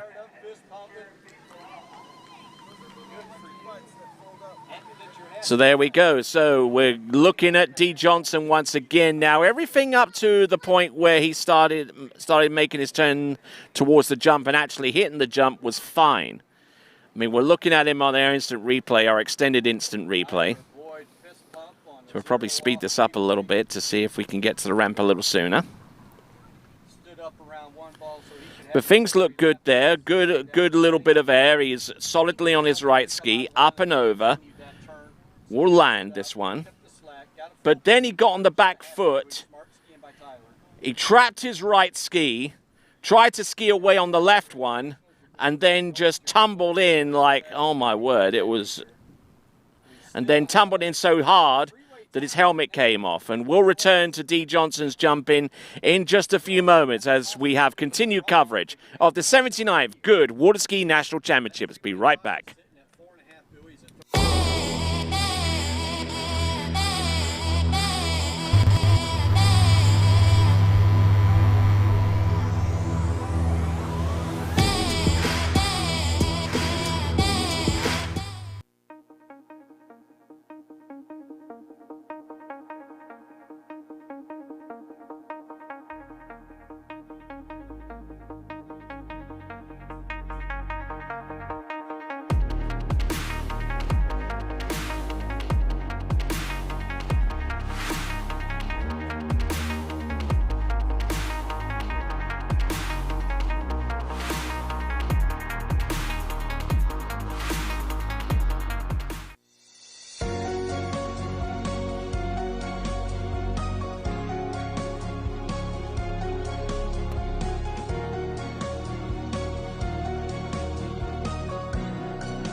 Hi, I'm Alice Bagnoli.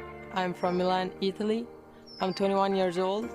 I switched to Goode when I was 13 years old. In the past, I used to ski. My skiing was very unstable, was very inconsistent, and once I switched to Goode, it became very stable. I was much more confident in my skiing, and I started winning more medals. Every new ski is much better than the previous one, and I know that if something would happen to my ski, I would switch back to another Goode, and it would still be the best.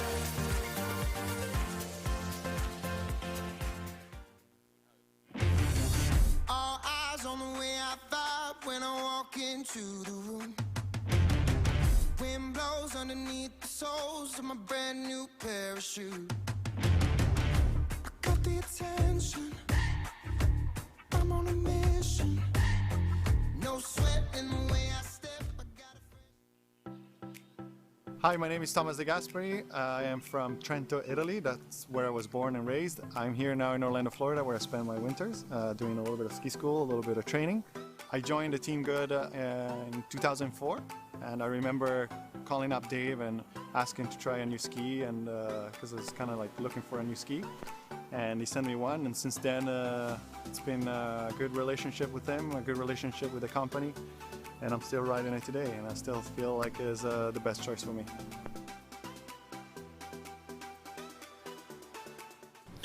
All right, returning to action right here, and we got Dee Johnson coming into the course, having taken a rather spectacular exit on jump number one. And he's going to go for the full double cut here, making sure that that left ski stays firmly put. But still raising that right ski to try and get as wide as he can on that boat. Now let's see what he can do. Good bit of height off the wake as he comes in. Does he land and ride it out? Oh my word. Oh my word. And he goes down again. This staggers me. I mean, he does all of this work, goes with the extended 3/4 cut or the full double cut, however you want to express it. And then he turns.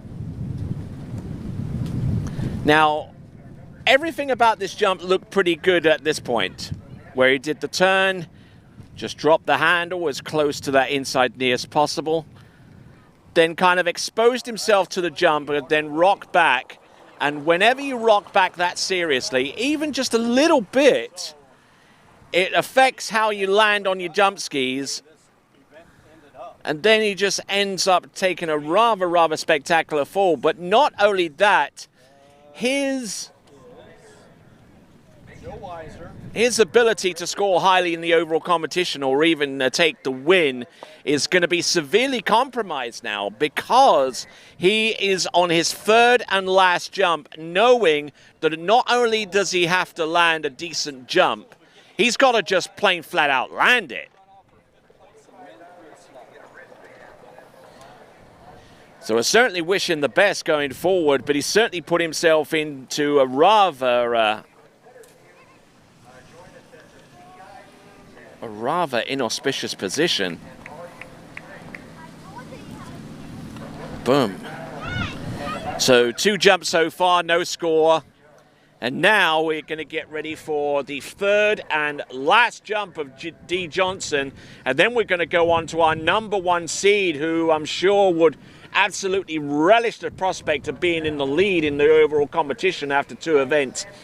Stood up his trick runs in the previous event, and we're of course talking about Paul Armour. Of course, he's coming up next, but we'll see what D. Johnson can do by way of exerting a little bit of pressure, because between D. Johnson and Paul Armour, they're fairly evenly matched in the slalom event, so it's going to be a tight tussle between the both of them. Here we go, D. Johnson now, third and last attempt. Let's see what he's got. He's got to get up over his skis this time. Get up over his skis. Yes! There you go, D. Johnson rides out that attempt. Now, D. Johnson hasn't had it particularly easy so far as injuries and stuff are concerned. I mean, especially when you get to men's 7, when you're skiing at over 60 years of age, then you are going to pick up the odd knock or two, and every single one of those knocks is seriously sets you back. But here comes D. Johnson on the instant replay with his third and last jump. Taking a look at him going across the ramp. Boom. Still a little bit back off the top of the jump, but managing to rock himself over the skis. We're going to get the distance for him, the all-important distance there for D. Johnson. D. Johnson's jump distance coming through, and it is a distance of, let me ascertain that. It is 31.1 meters, 31.1 meters, which you'll see displayed up on your screen in just a moment or so. 31.1 meters, and when you translate that into feet, it is 102 feet. He's taken the lead with it, but I would suspect that if our next competitor on the water jumps anywhere close to his potential, then that lead is not going to last for too much longer, because it is our #1 seeded jumper, and it is Paul Armour.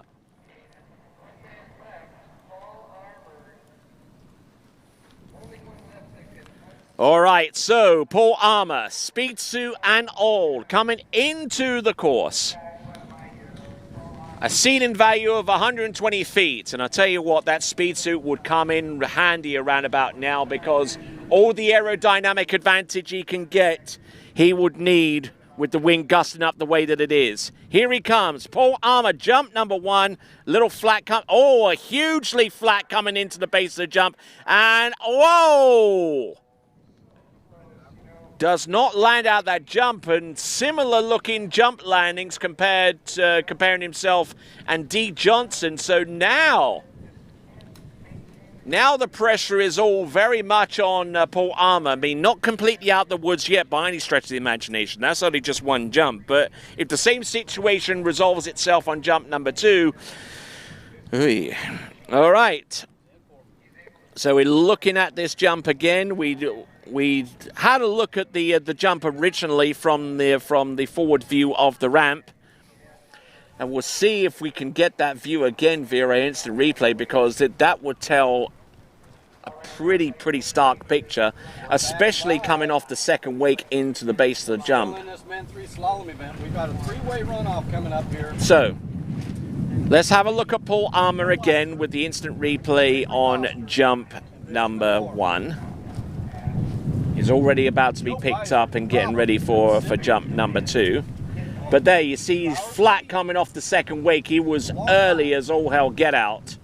And comes off that second wake, flattens off before the jump, and just loses his direction, loses his forward momentum a little bit, and rocks all the way onto the back of the jump skis, making it nearly impossible to stand up instantly and ride out that jump.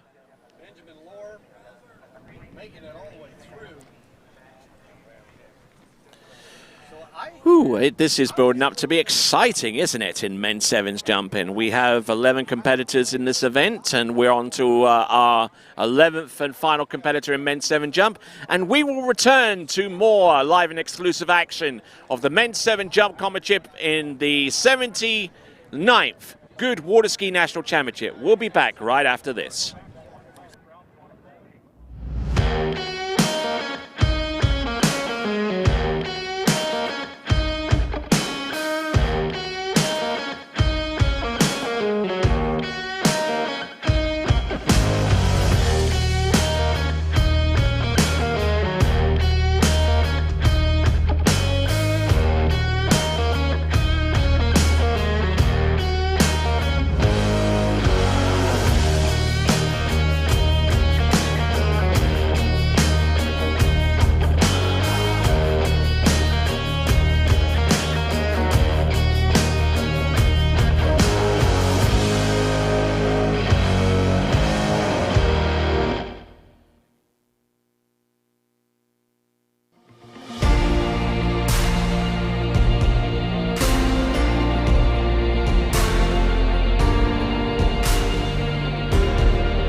All right then, folks, we've got Paul Armour getting ready for jump number 2 of 3.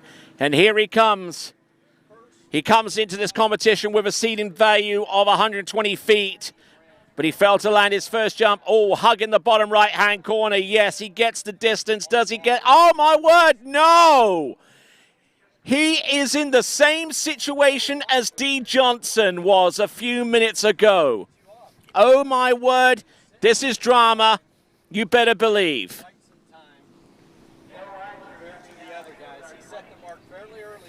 So Paul Armour has said that he's always wanted to excel in the overall competition. He's looking for the overall title as well as the jump. The jump competition is, you know, probably the easiest of the titles that he can obtain in men's seven. But at this rate, he's going to struggle, because D. Johnson is in the lead in the jump event with a distance of just over 100 feet, and he had to do it the hard way too. Let's analyze this a little bit more forensically off the second jump. Gets a good turn, but he eases off, and it almost seems to me that he mistimes the jump and comes in early, then backs off, and then ends up having to take another bite at it again to get on the jump in a decent enough spot to take a big old kick at it and fly. But I believe it's just purely a timing issue. I mean, there's no lack of skill or no lack of technique on Paul Armour's account. So now he's got to try and find a good spot to where he could turn, set those, and take that edge all the way through from the bottom right, which he hugged a bit on there with that second jump, to towards the top left, towards our ramp cam. So 102 feet should be easy money for Paul Armour. But now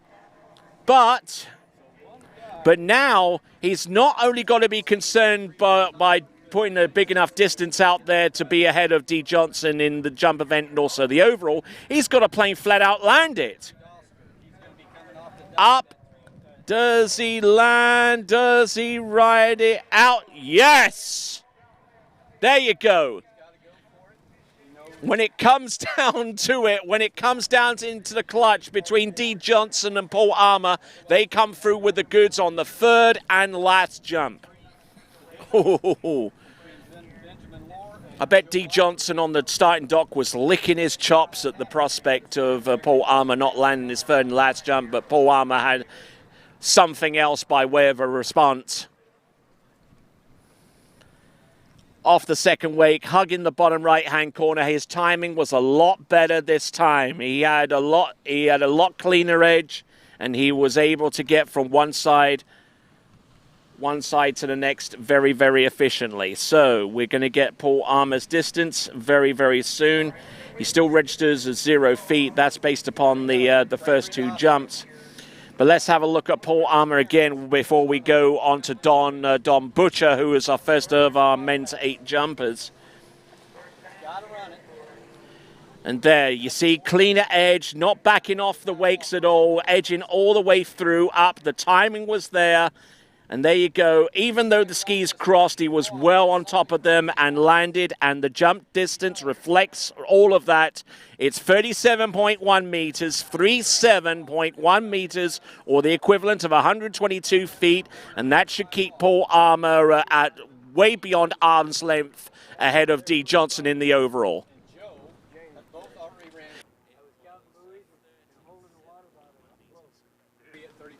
To stay into the game, and part of 4 to win the 5th place medal. How far was that, Brad? You're back to. Yeah, I never heard you. Back to 5 foot, right? Okay.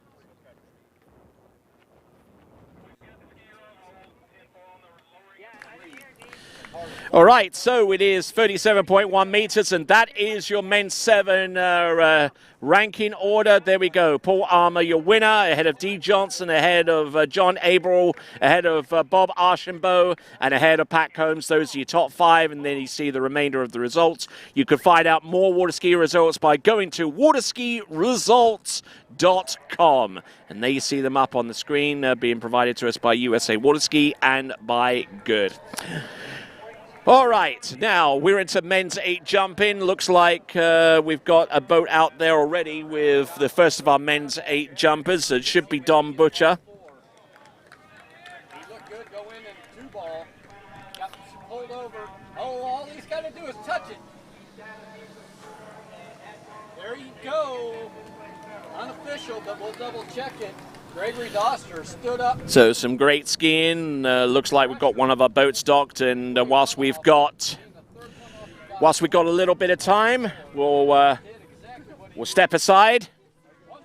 Well, actually, no, we're going to go straight into men's 8 jump, and it's Keith Morgan now, who comes into this event with an average of 34.1 feet. And you can see why. Here comes Keith Morgan. He's going to go up, he's going to go over, and unfortunately unable to land and ride that one out. Okay, so let's have a look and see what he did. 34.1 meters is eating value, but unable to land jump number 1. There's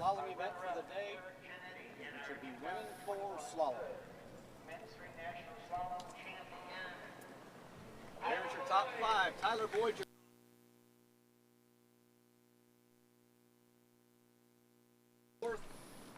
And there we go, that's Keith Morgan. And there you see, as soon as he came off the jump, he was starting to roll back, and almost inevitable that he wasn't able to land that first jump. So Keith Morgan will pick him up, put his skis together, and while he does that, we'll step aside. This is continuing coverage of the men's 8 jump here at the 79th Goode Waterski Nationals. Be back in a moment.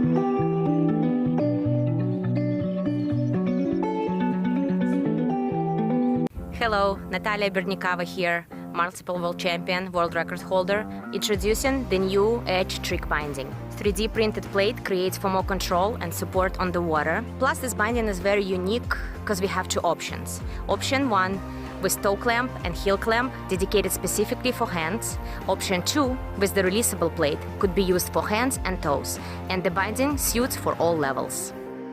For the upcoming season, it's time to get on edge. All right then, thanks a lot Natalia, and thanks a lot Keith Morgan coming in to jump number 2. Oh, and on that 4-foot high ramp, not able to get things running in his favored direction. He's going to go up off this ramp. We can reduce it to as low as 4.5 feet if we want to, and he certainly wants to, but the only problem is, and you're going to see this on the instant replay going up the jump, is what his weight distribution looks like. So he doesn't score a thing on the first 2 jumps as the result, but if we can see Keith Morgan on that jump again and see where his weight distribution is, then you're going to get a pretty good indication of why he didn't land the first 2 times. So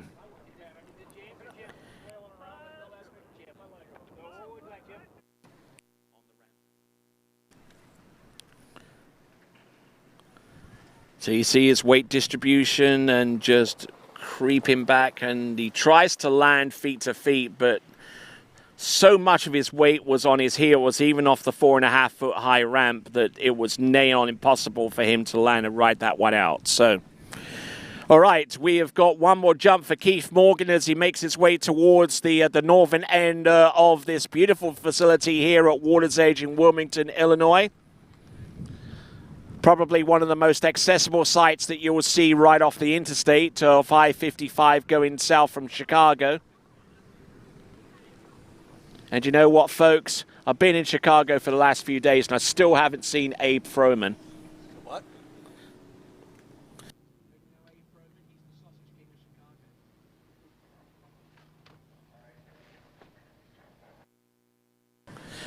All right then, here he comes. This now is Keith Morgan. Let's see if he could stay over his feet. There you go. Boom. So how many jumpers is that now? Like the last 3 jumpers have failed to score jumps on their first 2 attempts, and then they come through in the clutch in the third and last attempt. Wonderful. There we go. Coming through in the clutch. Boom. Lands and rides that one out.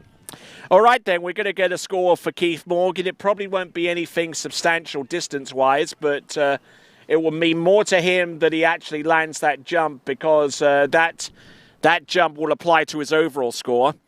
Distance coming through, you'll see it up on your screen. We'll give you the metric distance as well, because it is the equivalent of 32 feet, mind you. It's 9.7 meters. I know a lot of you folks out there are watching the national championships from within the United States that understand feet and inches a lot more. But there are folks that are watching all over the world, from places such as Australia and Denmark and Austria and Italia and Germany and South Africa and a lot of other places that don't use feet and inches anymore. They like to use the metric system. Even in Switzerland, they use the metric system. So 9.7 meters is the jump, the one and only jump there for Keith Morgan, as we get ready for James Hooker in men's 8.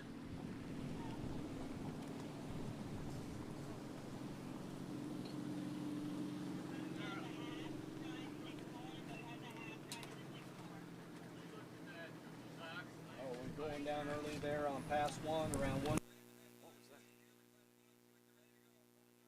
Below her average. All right, then, here we go. Here and now, we have got James Hooker now in our men's 8 category.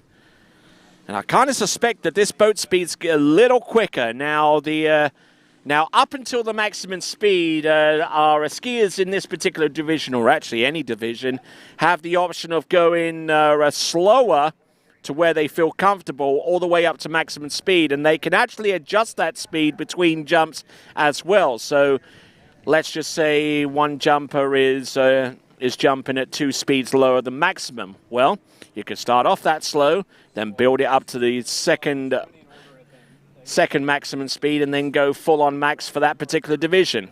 Pretty clever, huh?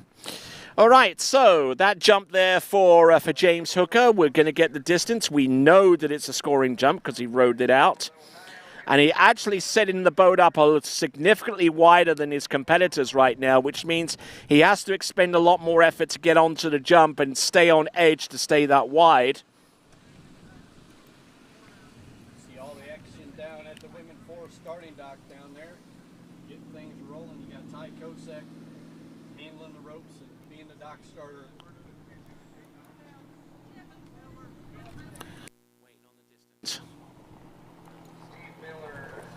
Ty down there flirting with all these Women 4 slalom skiers. I gotta get some pictures. Okay, still waiting on the distance to come through there for James Hooker. We'll find out in just a moment. So, waiting on the distance to come through. We'll have that for you in just a moment as we update our Waterski results feed. Actually, 49 feet or 15.0 meters, 15.0 meters for James Hooker on jump number 1. Hugging the bottom right-hand corner and not in a good way. So, he lands his first 2 jumps, but he's got to play this cautiously on the third and last jump by the way that he's been jumping so far. So 15 meters on the first jump. And we'll see what this jump yields on the second attempt. I think it's going to be there and thereabouts. Not going to be really any further or a significant amount of distance further. Successfully running past number 1.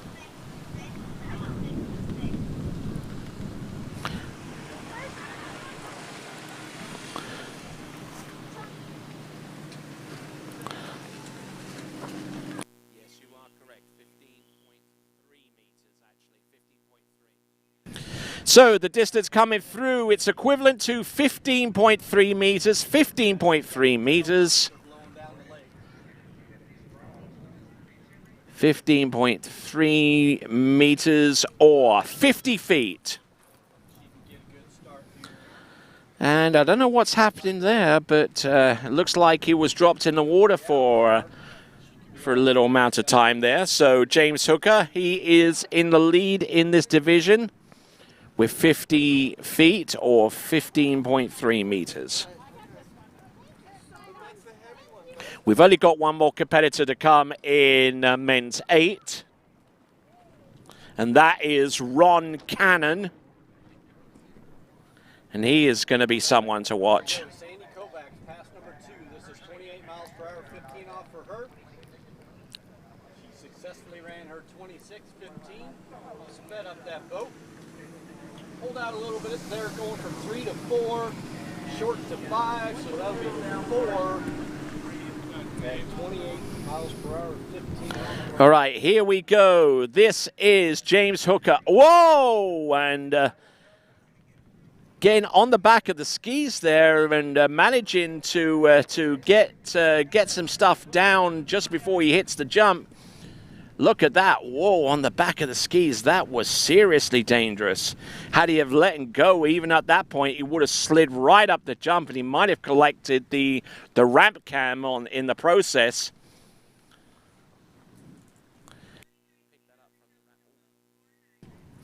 And take a look at this from the ramp.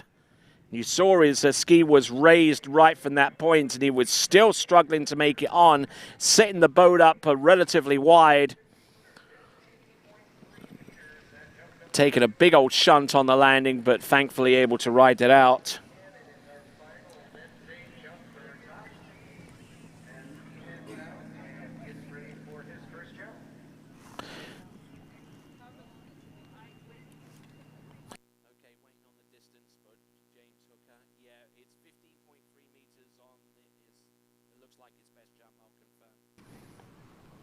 So here we go. We're on our third skier here, winning 4.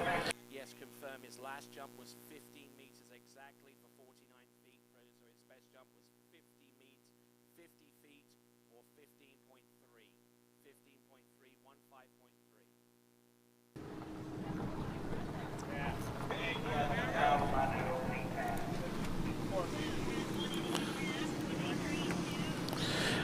Okay, if the running order holds true, I believe this is Ron Cannon. Actually, I'm not even too sure this is Ron Cannon, because Ron Cannon typically opens out with better jumps than that. And I suspect, actually, we're on to men's 9 jumping. From what I'm able to ascertain, it looks like Ron Cannon isn't here to jump, so we're on to men's 9. And if that is the case, then we're seeing Dennis Longo out of the greater Miami area take into the water. Like to see all these women go out there. Let me check, okay? I heard from the PA that Ron Cannon wasn't here, so Dennis Longo is skiing, but I will make sure. Sometimes it's mind over matter when you get in a wind situation that you're not familiar with or a little uncomfortable with. Okay, it says it's Ron Cannon.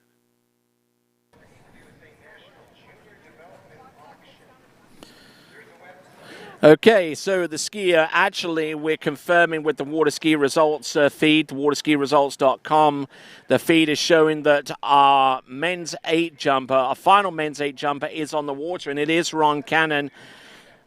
And the fact that it is Ron Cannon actually kind of surprises me, because he doesn't normally open up with a jump like that, and he is a little bit more aggressive. But then again, I haven't really seen him jump that much lately.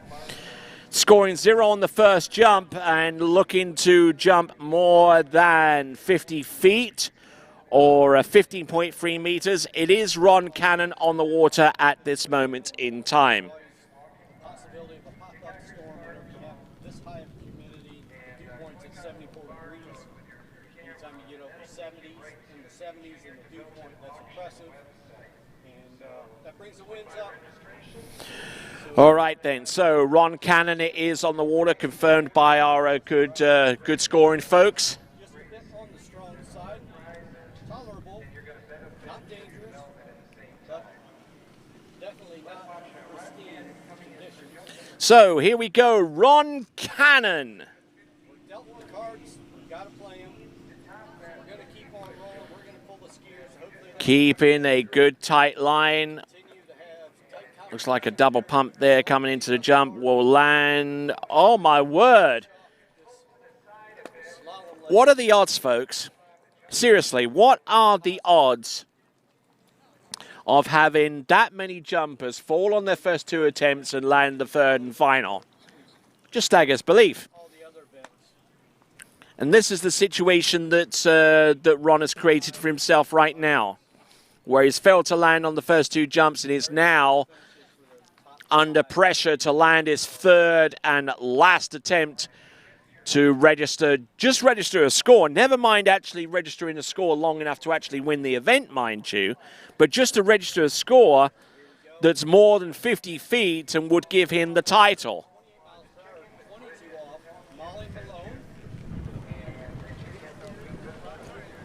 All right, and before we bring Ron Cannon back into the course, we'll step aside. This is the 79th Goode Waterski National Championships. We'll be right back.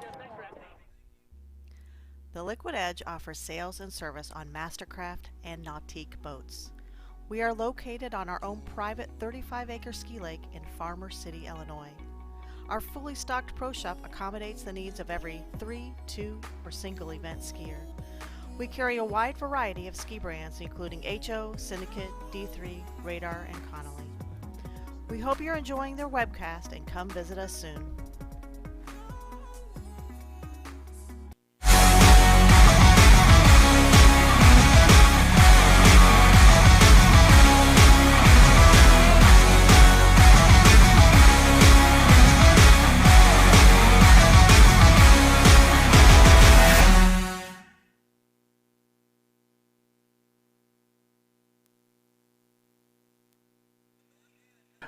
All right, we are back on with Ron Cannon.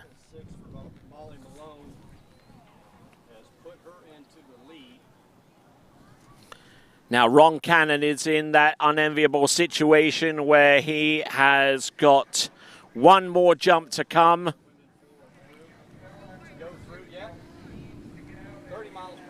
And no landings prior to score. So here he comes. Here comes Ron Cannon up. Oh, skis crossing around in the air. Does he? Oh, my word. Fails to score a jump, which hands the victory over to James Hooker with his 50-foot jump. Just not able to ride this one out. And Ron Cannon will be a little bit disappointed with that, I would imagine. So there we go. That concludes men's 8 jump. We're going to go into men's 9. Dennis Longo is next.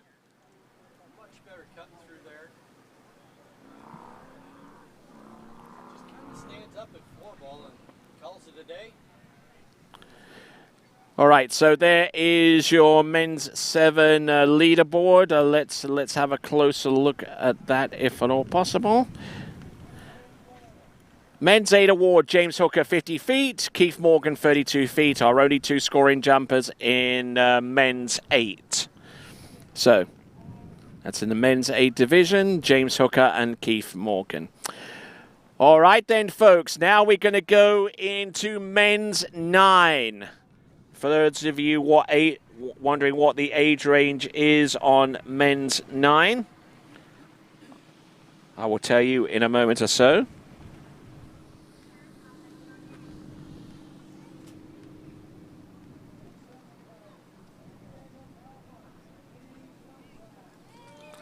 Okay, so men's 9, the age range here is 75 through to 79.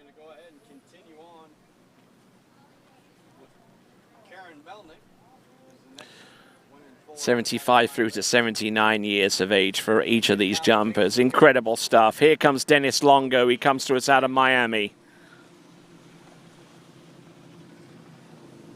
30 miles per hour, 15 off for Karen Melnick. Here he comes, Dennis Longo going out wide of the towboat. And will get pulled over the jump. All he has to do is just stand there, land, and ski it away. There's probably a little bit more to it than that, mind you, but this is his technique, and he's sticking with it. Up and over. Now let's have a look at the front side instant replay, if we could, and see what forces are involved as they're imposed upon a men's 9 competitor. 79 years, 75 to 79 years of age, mind you. This age range. Boat a little closer to the jump than most competitors, but up. Almost landing that flat-footed. Nicely done. I'm impressed.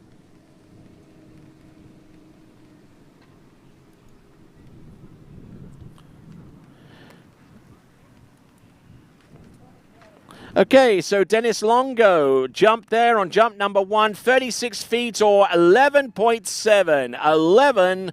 11.7 meters. Those of you wanting to keep track of the results, you could go to waterskiresults.com, waterskiresults.com, navigate your way to the 79th Goode Waterski National Championships, and then pick the recent results feed, and there you will have it. Here comes Dennis Longo. Now he's going to take a little bit of a more aggressive stab at that jump. And does it yield a landing? No, unfortunately not. So he's got his safety jump in. That much I commend him for.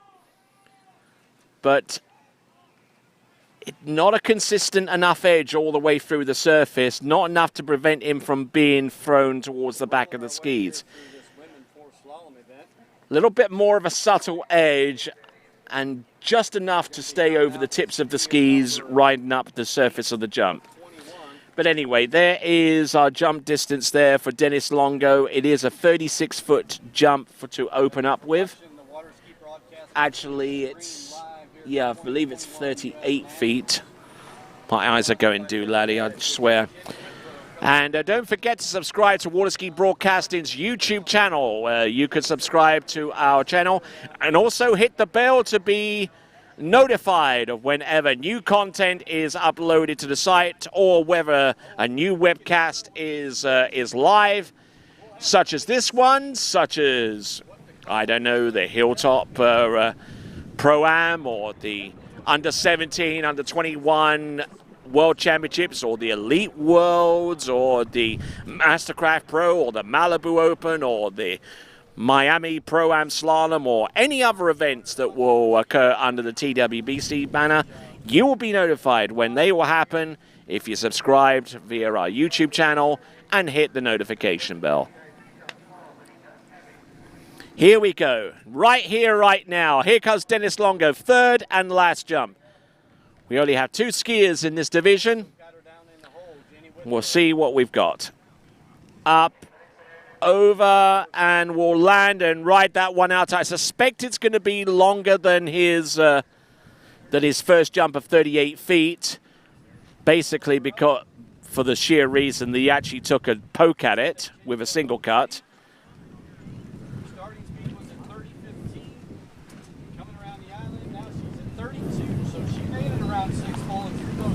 So the distance coming through any moment now as our next skier will take to the water, Robert Rittner.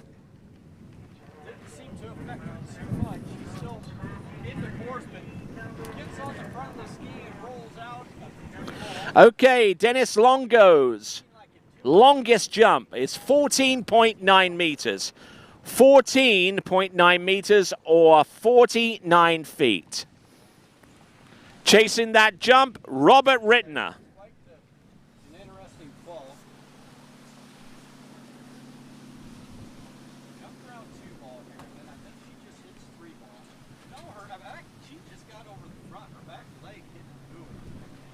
Seems like she just got too much tip in the water and pitched it. So, Jenny Withrow.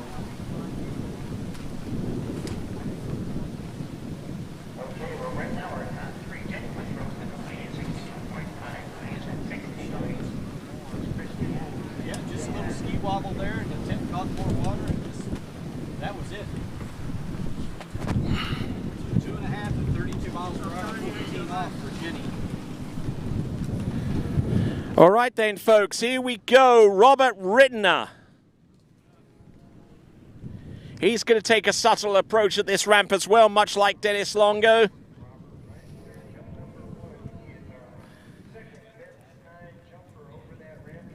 Over the 4.5-foot high ramp, there you go, lands and rides it out.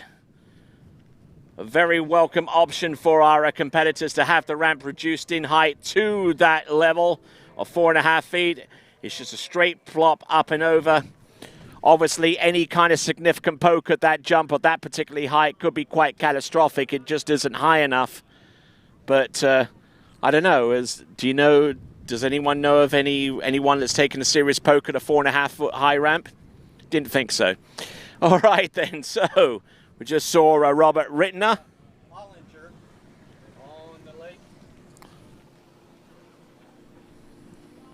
Wait on the distance. And if this is more than 49 feet, which I don't think would even be possible off that height ramp with the kind of cut that he put in, would it be enough for the win? The answer to that question is no. 33 feet. 33 feet or 10.10 meters. 10.1. 10.1.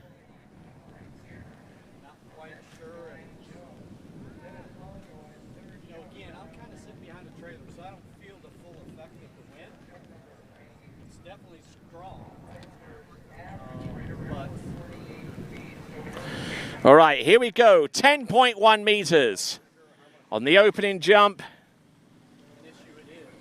I'm sure down at the end of the lake where the starting dock is, it probably feels really strong because you stand up on this berm and you're roughly 10, 15 feet higher than the water level. So that wind is Okay, so 10.1 meters on jump number 1. Not too sure what that jump distance is on jump number 2. Jump guys seem to be doing okay with it over there. Tony's got them rolling through. No injuries as of yet. We had a couple falls earlier. But one fall, she went out the front, came back, and then won the event on the very next jump. All right, then. So we'll taking a look at there at Robert Rittner on jump number 3. Actually, this is jump number 2, I beg your pardon. So up and over there with jump number 2. Okay, Robert Rittner with 10.3 meters, 20 centimeters further. It is 34 feet. 34 feet. We'll get that confirmed with our officials. 34 feet or 10.3 meters. So, those of you that are tuning in from wherever you happen to be around the world, thank you very much indeed for being on board.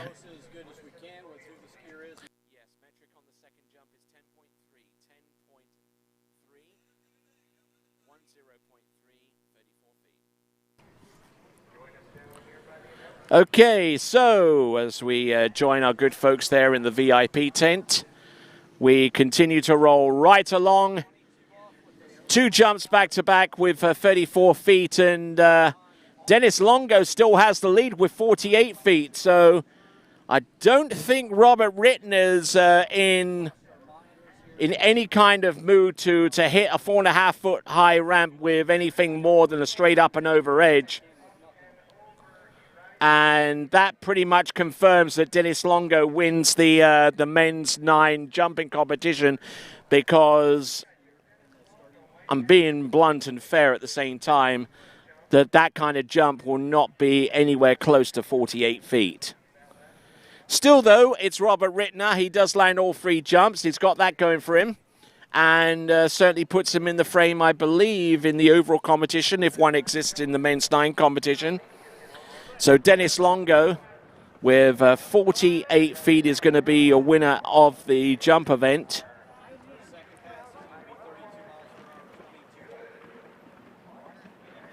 Robert Rittner with 34 feet, 10.3 meters, 10.3 meters on that final jump.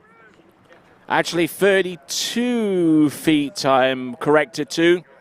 9.8 meters, 9.8 meters on pass number 3. So his second jump of 34 feet. The leaderboard is being published in front of you in just a moment. There you go. There's Dennis Longo with 49 feet and Robert Rittner with 34 feet. That is men's 9 jumping. Men's 9 jumping. Now we're going to go to men's 10. Men's 10 jumpers.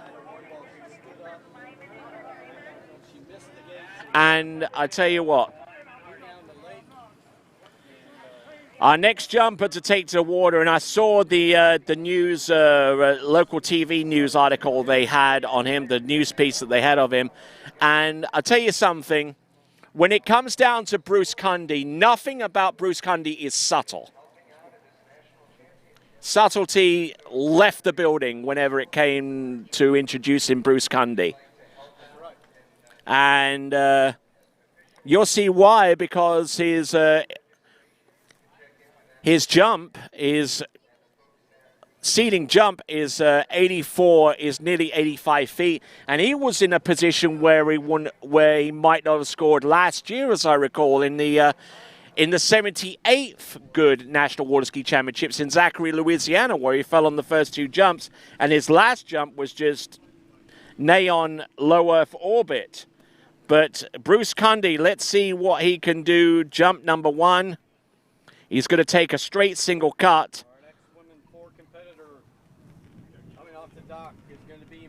And will land and ride that one out. I think he's learned a little bit from last year as to how to ski for an overall position.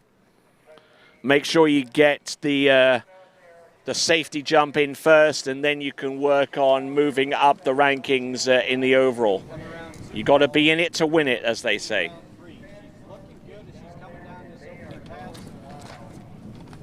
So good effort there from Bruce Cundy. A good safety jump.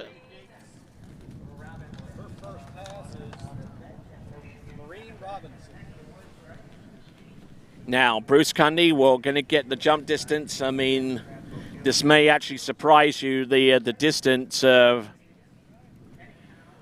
We'll get the distance in just a moment from our officials at waterskiresults.com. Just waiting on that distance. They're probably still surprised that Bruce Cundy actually landed that first jump with the cut that he took at it, which wasn't very aggressive. But we'll get that distance. Ah, here we go. Here's the distance. It is 14.0 meters. 14.0 meters or 46 feet. So here comes Bruce Cundy with 46 feet. He's the only competitor in his division in men's 10. But he would like to try and look at, oh, ow! That looked brutal for Bruce Cundy.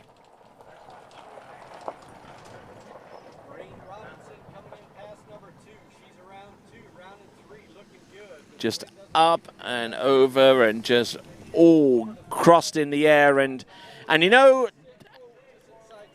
I do remember that TV news piece that they did on him a little while back. I think it was actually last year after the U.S. National Championships, and come to find out that Bruce Cundy doesn't really practice jump all that often because the site that he skis at on a river doesn't have a ramp. So he cuts around, he goes on his jump skis, he stays stable, you know. But the first time, but this is one of the very few instances.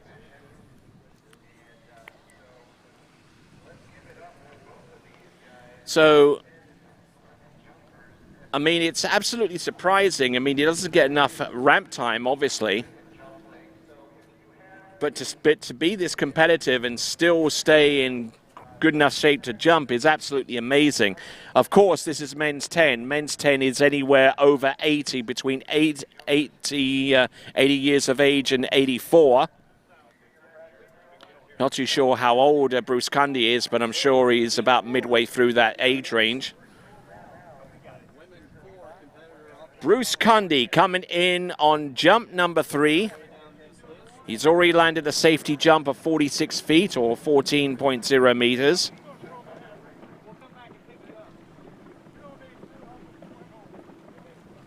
Oh, he's going to take a 3/4 cut stab at this one. Pretty subtle. Oh, and he drops the handle. He did not like the look of that jump. What the, whoa. Oh, my word.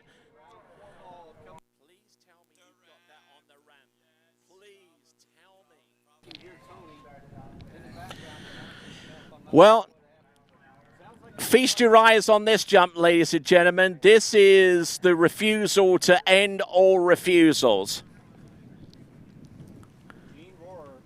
Look at this, coming up the jump. Up.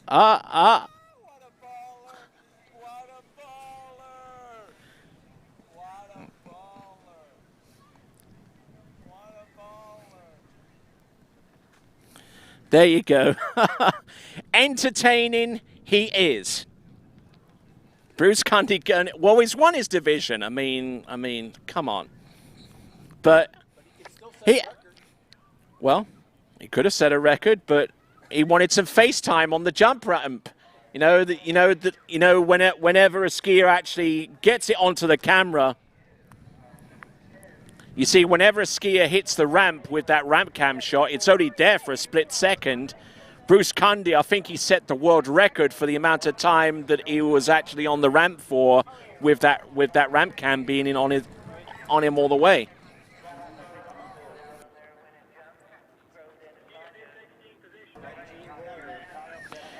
So I think we're not going to go into men's 11.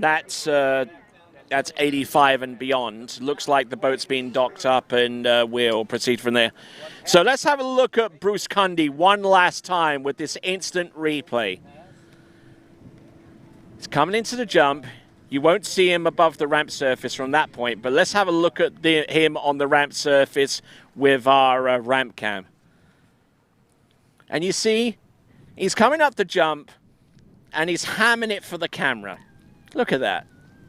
And up, and he goes down. That's about the only time that you'll see a skier go down the ramp in the opposite direction.